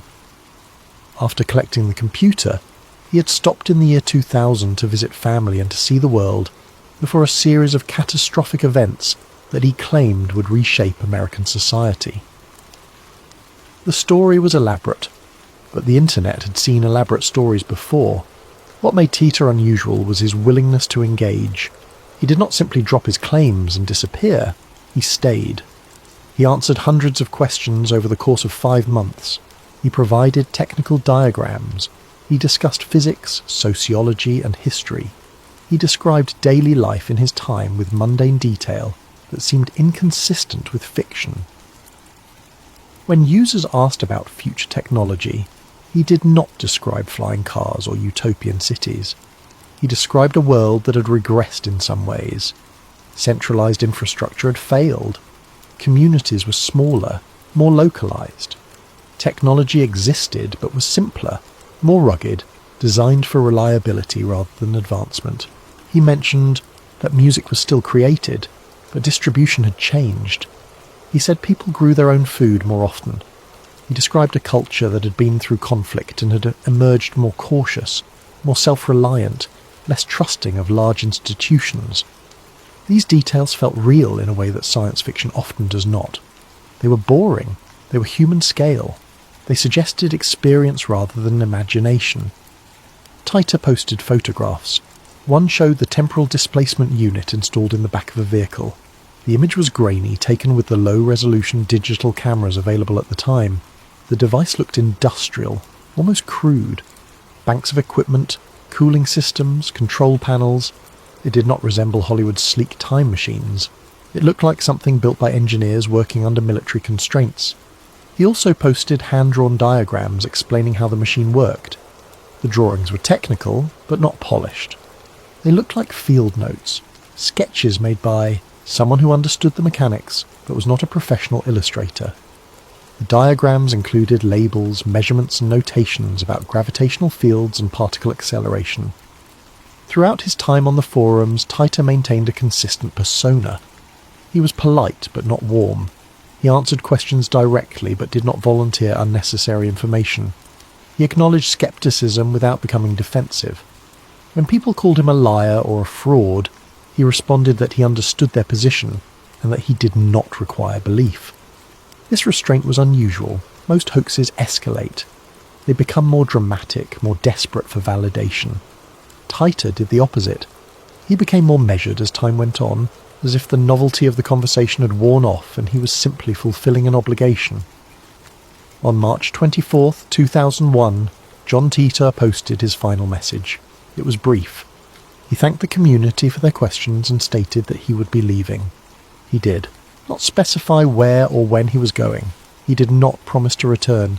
He simply stopped posting, and that was the end. No dramatic farewell, no final proof offered. Just silence. Chapter 2. The specifics that raised eyebrows. What separated John Titor from countless other internet mysteries was the depth and consistency of his technical knowledge. He did not just claim to have travelled through time, he explained in considerable detail how it was done. The device he described was called a C204 temporal displacement unit. It was manufactured, he said, by General Electric in the year 2034. The unit weighed approximately 500 pounds and required a vehicle for transport. Titor initially used a 1967 Chevrolet Corvette convertible, but later switched to a four-wheel drive truck, for practical reasons related to the gravitational effects of the device. The machine operated, according to Titor, by creating two microsingularities. These were not naturally occurring black holes but artificially generated ones, created through particle acceleration and magnetic containment. The singularities were held in a stable configuration by an electron injection manifold and a gravity sensor array. When activated, the singularities would generate an intense gravitational field around the vehicle. This field would warp spacetime in accordance with Einstein's theory of general relativity. By manipulating the rotation and position of the singularities, the operator could control the direction and magnitude of temporal displacement. Titor referenced Kerr black holes specifically. These are rotating black holes, first described mathematically by Roy Kerr in 1963 as a solution to Einstein's field equations. Unlike Schwarzschild black holes, which are non-rotating and have a single event horizon, Kerr black holes have two event horizons, and an ergosphere where space-time itself is dragged around the singularity. The ergosphere is critical. In theory, it is possible to extract energy from a Kerr black hole through a process called the Penrose process, proposed by Roger Penrose in 1969. Titor suggested that his machine exploited similar principles, using the frame-dragging effect of rotating singularities to achieve temporal displacement. This was not pseudoscience. Frame-dragging is a real phenomenon. It was predicted by Einstein and later confirmed by experiments such as Gravity Probe B, launched by NASA in 2004. The idea that rotating masses can drag space-time around them is accepted physics. Titor also discussed the concept of closed time-like curves, or CTCs. These are paths through space-time that loop back on themselves, theoretically allowing an object to return to an earlier point in time. CTCs are solutions to the equations of general relativity under specific conditions, such as near-rotating black holes, or in the presence of exotic matter with negative energy density. The mathematics Titor referenced were legitimate. The terminology was correct. The concepts were grounded in real theoretical physics, not invented jargon. This level of accuracy is difficult to achieve without a strong background in relativity and cosmology. But Titor went further. He explained that time travel did not occur within a single timeline. Instead, each journey resulted in movement to a parallel world line. He described this using what he called the divergence percentage. Travel back 1 year, and you might diverge by 0.1%. Travel back 30 years, and the divergence could be 1 or 2%. This model aligned with the many worlds interpretation of quantum mechanics, first proposed by Hugh Everett III in his doctoral dissertation at Princeton in 1957. Everett suggested that every quantum measurement causes the universe to split into multiple branches, each representing a different outcome. No wave function collapse occurs. All possibilities are realized in separate, non-communicating universes. Titor was applying this framework to time travel. In his model, travelling back in time was equivalent to moving from one branch of reality to another. You could not change your own past because you were never in your own past. You were in a nearly identical but separate world line. This solved the grandfather paradox elegantly. If you travelled back and prevented your grandfather from meeting your grandmother, you would not cease to exist. You would simply be in a world line where you were never born. Your original world line would remain unchanged, still containing a version of you who travelled back. The implications were profound. It meant that time travellers could not prevent disasters in their own timeline. They could only create new timelines where those disasters did not occur. Every action in the past would create a branching point, a new universe diverging from the original. Titor claimed that his machine had a gravitational lock that prevented displacement of more than approximately 60 years. He said this was a safety feature designed to avoid excessive divergence. The further you travelled, the more different the destination world line would be from your origin. He also explained that the process was not instantaneous. The journey involved what he called a gravity field that ramped up over time. The operator would experience a pulling sensation, followed by a brief period of disorientation as space-time reconfigured. Upon arrival, the field would dissipate, and the vehicle would be in the new time and place. The energy requirements, according to Titer, were substantial but manageable. The device drew power from a small but high-output source, possibly a compact fusion reactor or a contained antimatter reaction. He did not specify, suggesting that some details were classified even in his time. Throughout his explanations, Titer maintained a consistent voice. He was not evangelical. He did not insist that people believe him. He presented information as if filing a report for an audience of engineers.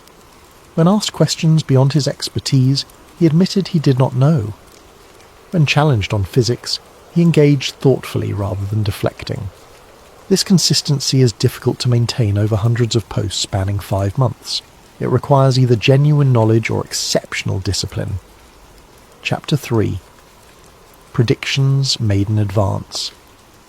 John Titor made numerous statements about the future.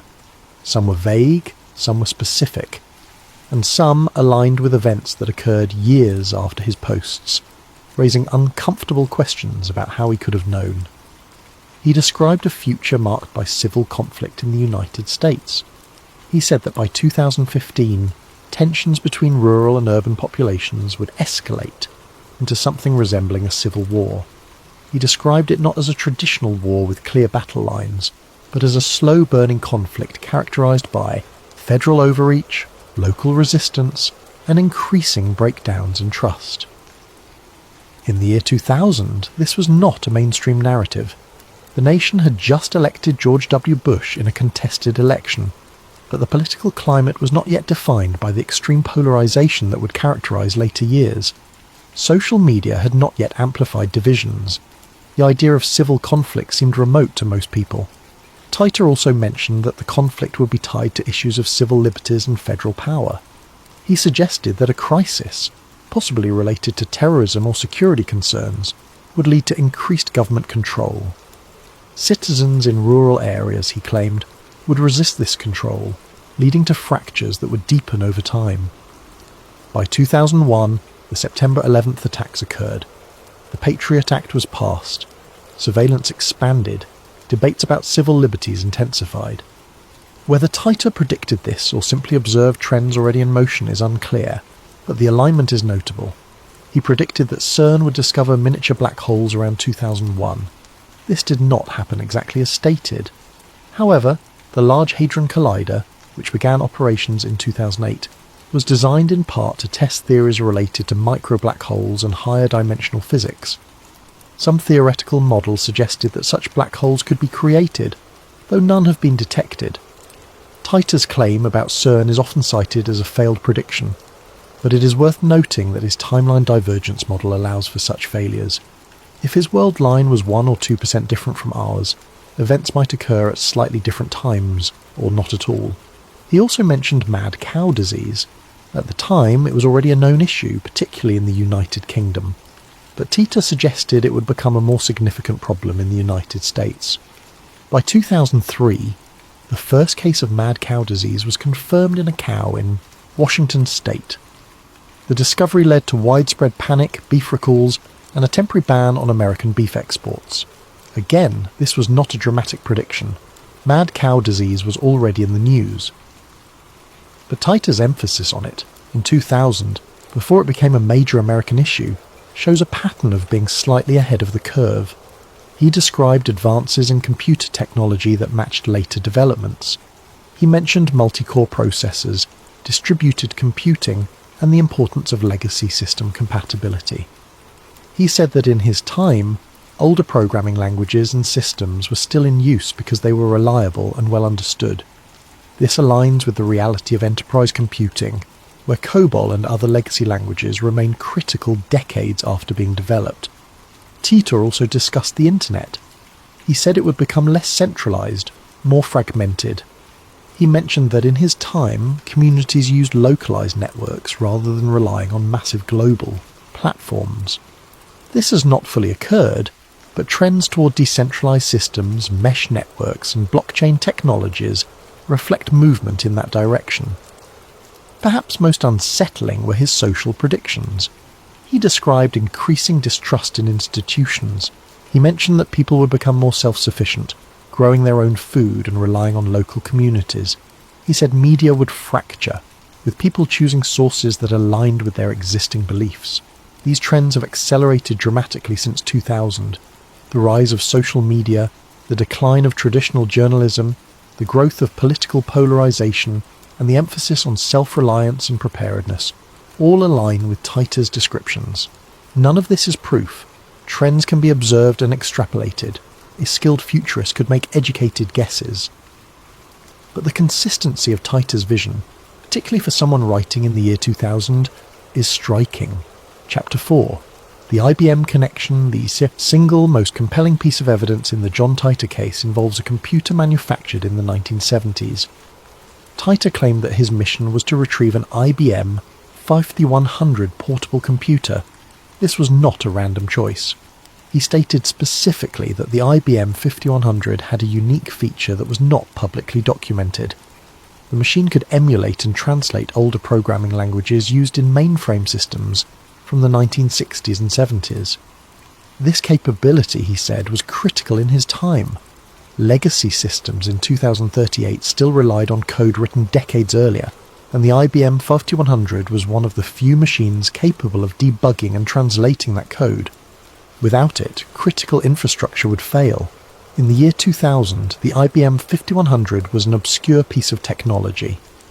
Released in 1975, it was one of the first portable computers, though at £50, portability was relative. It was expensive, marketed primarily to businesses and engineers.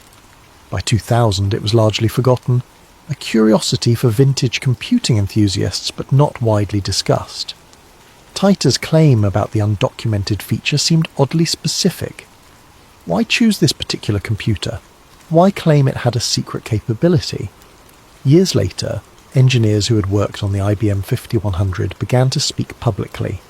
One of them was Bob Dubke, who confirmed in interviews that the machine did indeed have an undocumented emulation feature.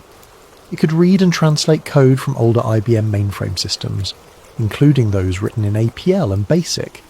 This capability was intentionally kept quiet. IBM did not advertise it because they did not want competitors to know.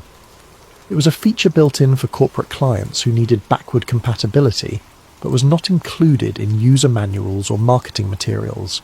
The question becomes unavoidable. How did John Titor know this in the year 2000? If he was a hoaxer, he would have needed access to information that was not publicly available. He would have needed to speak with IBM engineers or find internal documentation. This is not impossible, but it requires assumptions about effort and access that seem inconsistent with an elaborate internet prank. One theory is that Titor was himself connected to IBM, either as an employee or as someone who had worked with vintage computing systems. Perhaps he stumbled upon this information through professional channels and decided to build a story around it. But if that were the case, why choose such an obscure detail? Why not pick something more dramatic, something that could be verified immediately and publicly? The IBM 5100 feature was not confirmed until years after Titor disappeared, when former engineers happened to mention it in interviews. It was not the kind of detail that would generate immediate attention. Another possibility is that Titor made a lucky guess. Perhaps he knew the IBM 5100 was used in legacy systems and speculated that it might have undocumented features. This is theoretically possible, but it requires an implausible level of coincidence. The most straightforward explanation is that Titor knew about the feature because he had access to information from IBM insiders. But even this raises questions. If he had such access, what was his motive? There was no book deal, no movie rights, no monetization of the story. He posted on obscure forums, engaged for 5 months, and disappeared. The IBM 5100 claim remains the strongest single piece of evidence in favour of Taita's authenticity. It is a verifiable fact that was stated before public confirmation. It is a detail that should not have been casually known. And yet, it was. Chapter 5. Vanishing Without Resolution. On March 24th, 2001, John Titor posted what would become his final message on the Time Travel Institute forum. The post was brief, professional and unremarkable. He thanked the community for their time and questions. He stated that he would be leaving. He did not specify where he was going or whether he intended to return. And then he was gone. No dramatic exit, no final revelation, no attempt to provide proof that would settle the debate once and for all. He simply stopped posting. The account went silent. The conversation continued without him. In the years that followed, researchers attempted to trace his identity. Investigators analysed his IP addresses, though the logs from that era are incomplete. Some claim the posts originated from Florida. Others suggested connections to Texas or California. No definitive location was ever confirmed. Linguistic analysis was conducted on his writing. Researchers looked for patterns, idiosyncrasies, anything that might match other known internet personas. Some believed they found similarities to entertainment lawyers or aspiring science fiction writers. Others argued the analysis was inconclusive. No one came forward to claim credit. This is unusual. Internet hoaxes typically unravel. Someone talks, someone wants recognition, someone cannot resist explaining how they fooled everyone. But with Titor, the silence persisted. In 2003, a woman claiming to be Titor's mother appeared briefly online. She posted under the name K. Titor and stated that her son had returned to his own time. She provided no proof. She engaged minimally with questions. After a short time, she also disappeared. The posts added little to the mystery. If genuine, they only confirmed what Titor had already said. If part of the hoax, they demonstrated remarkable restraint.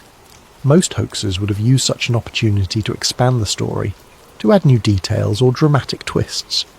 Kay Titor did not.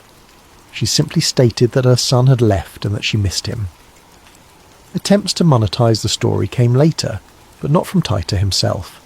In 2003, a book titled John Titor, A Time Traveller's Tale was published. It compiled his forum, posts along with commentary and analysis. The book was released by the John Titor Foundation, an entity with unclear origins. Some speculated that the foundation was created by the original hoaxer, now seeking to profit from the attention. Others believed it was an independent project by people fascinated by the story. The foundation has never revealed who controls it, or whether they have any connection to the original posts. Entertainment lawyer Larry Haber became associated with the foundation. He has represented the interests of the John Titor story in media negotiations, and has been involved in discussions about potential film or television adaptations. Haber has never confirmed or denied whether he knows Titor's true identity. The involvement of a lawyer added fuel to skepticism. It suggested commercial motive, but it also raised questions. If the goal was profit, why wait years to monetize? Why not capitalize on the attention while it was at its peak? The delayed commercialization seemed inconsistent with a planned marketing campaign.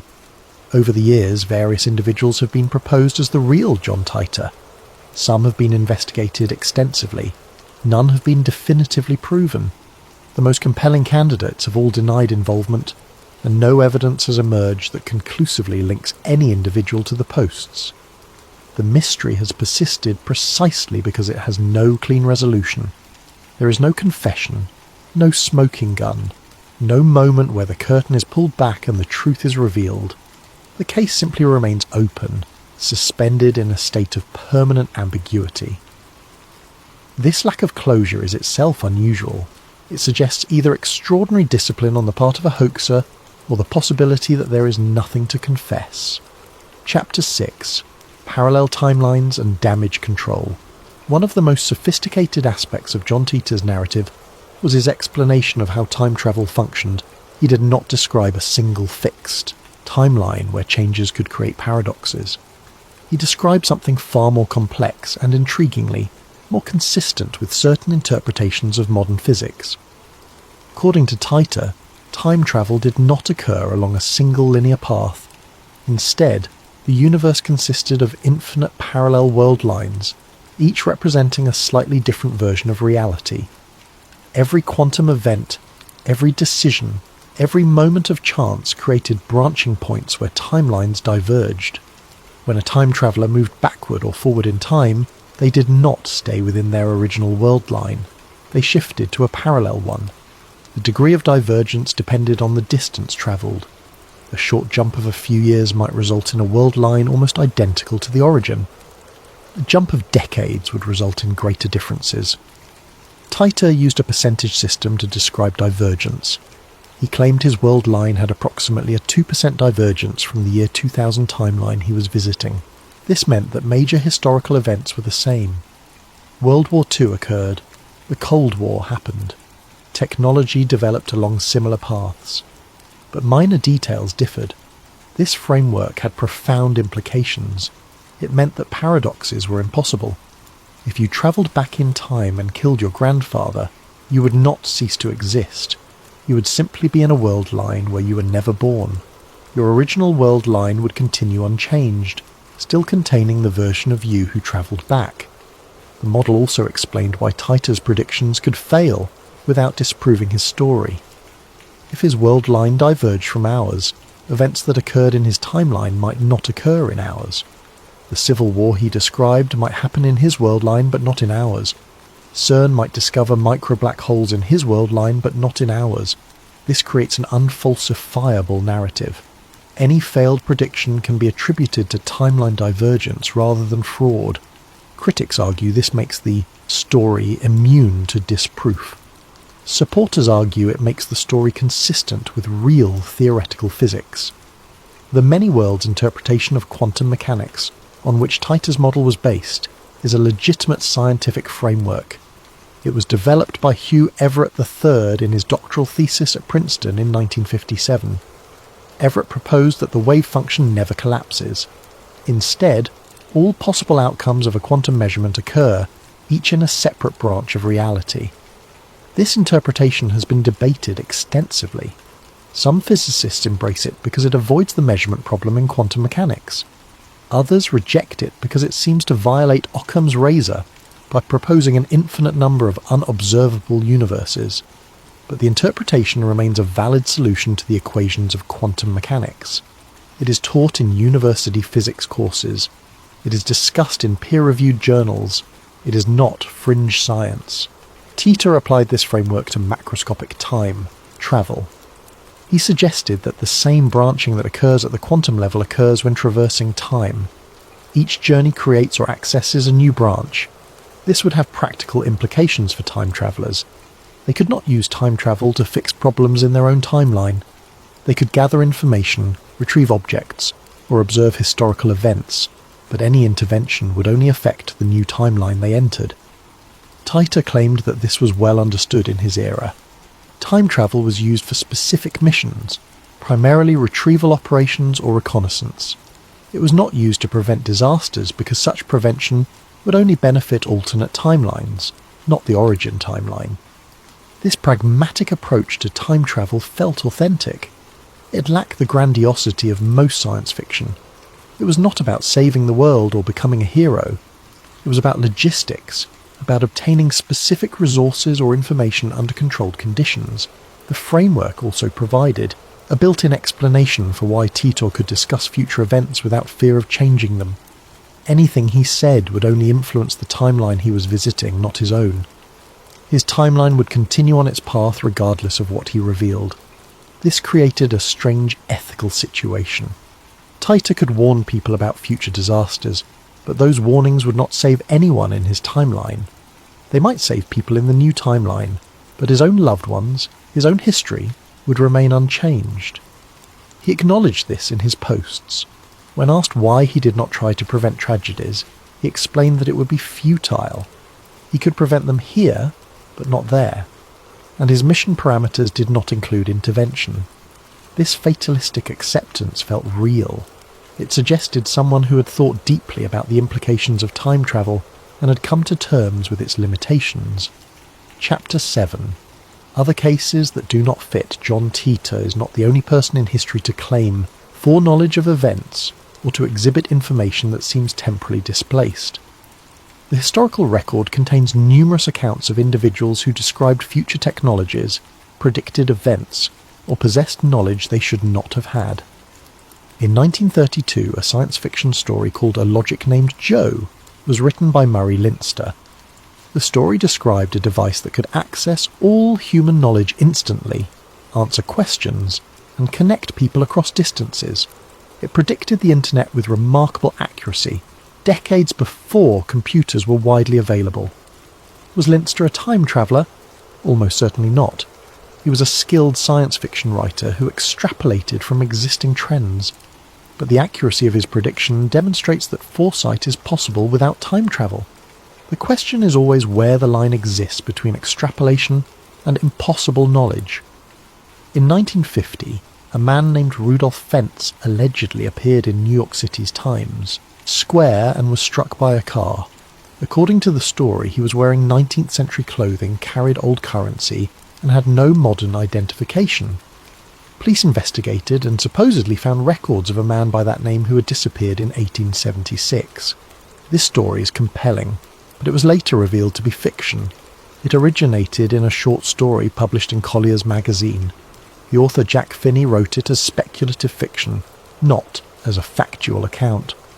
Over time, the story was repeated as if it were real, demonstrating how legends can emerge from creative work.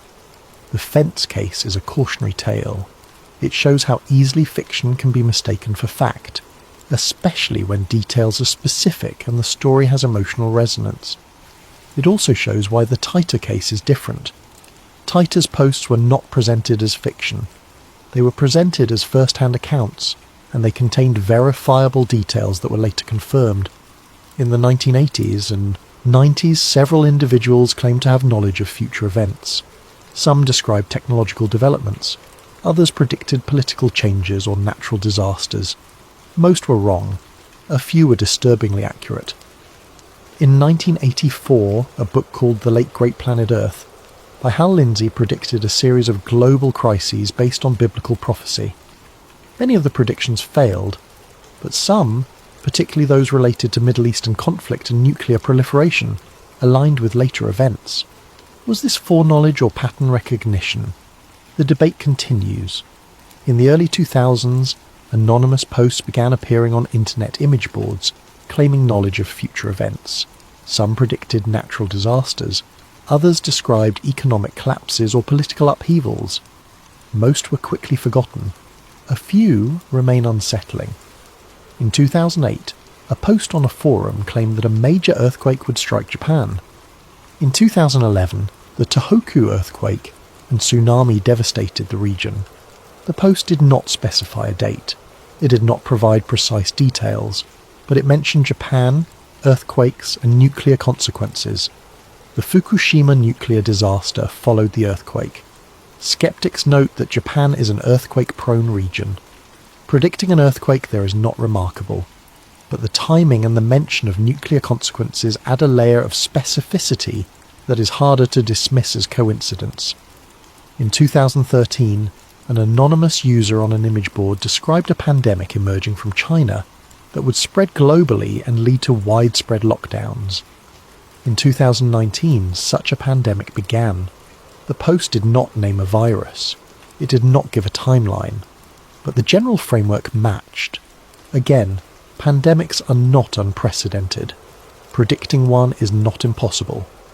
But the specific mention of China, the description of global response, and the timing raise questions. These cases do not prove time travel. They are anomalies in a sea of failed predictions. But they share a pattern with the Titor case. They involve information appearing before it logically should. They lack drama. They are not accompanied by grand claims. They simply state something, and later something similar occurs. If time travel were real and operated according to Titor's model, this is what the evidence would look like. Not definitive proof, not public demonstrations, just information, slightly misplaced, occasionally accurate, always deniable. Chapter 8. Government silence and plausible deniability. If time travel were possible, the question of why governments have not confirmed it becomes central. The answer may lie in the nature of the technology itself and the implications it would have for global stability. Time travel, if real, would represent the most significant strategic advantage in human history. It would dwarf nuclear weapons, surveillance systems, or any conventional military technology.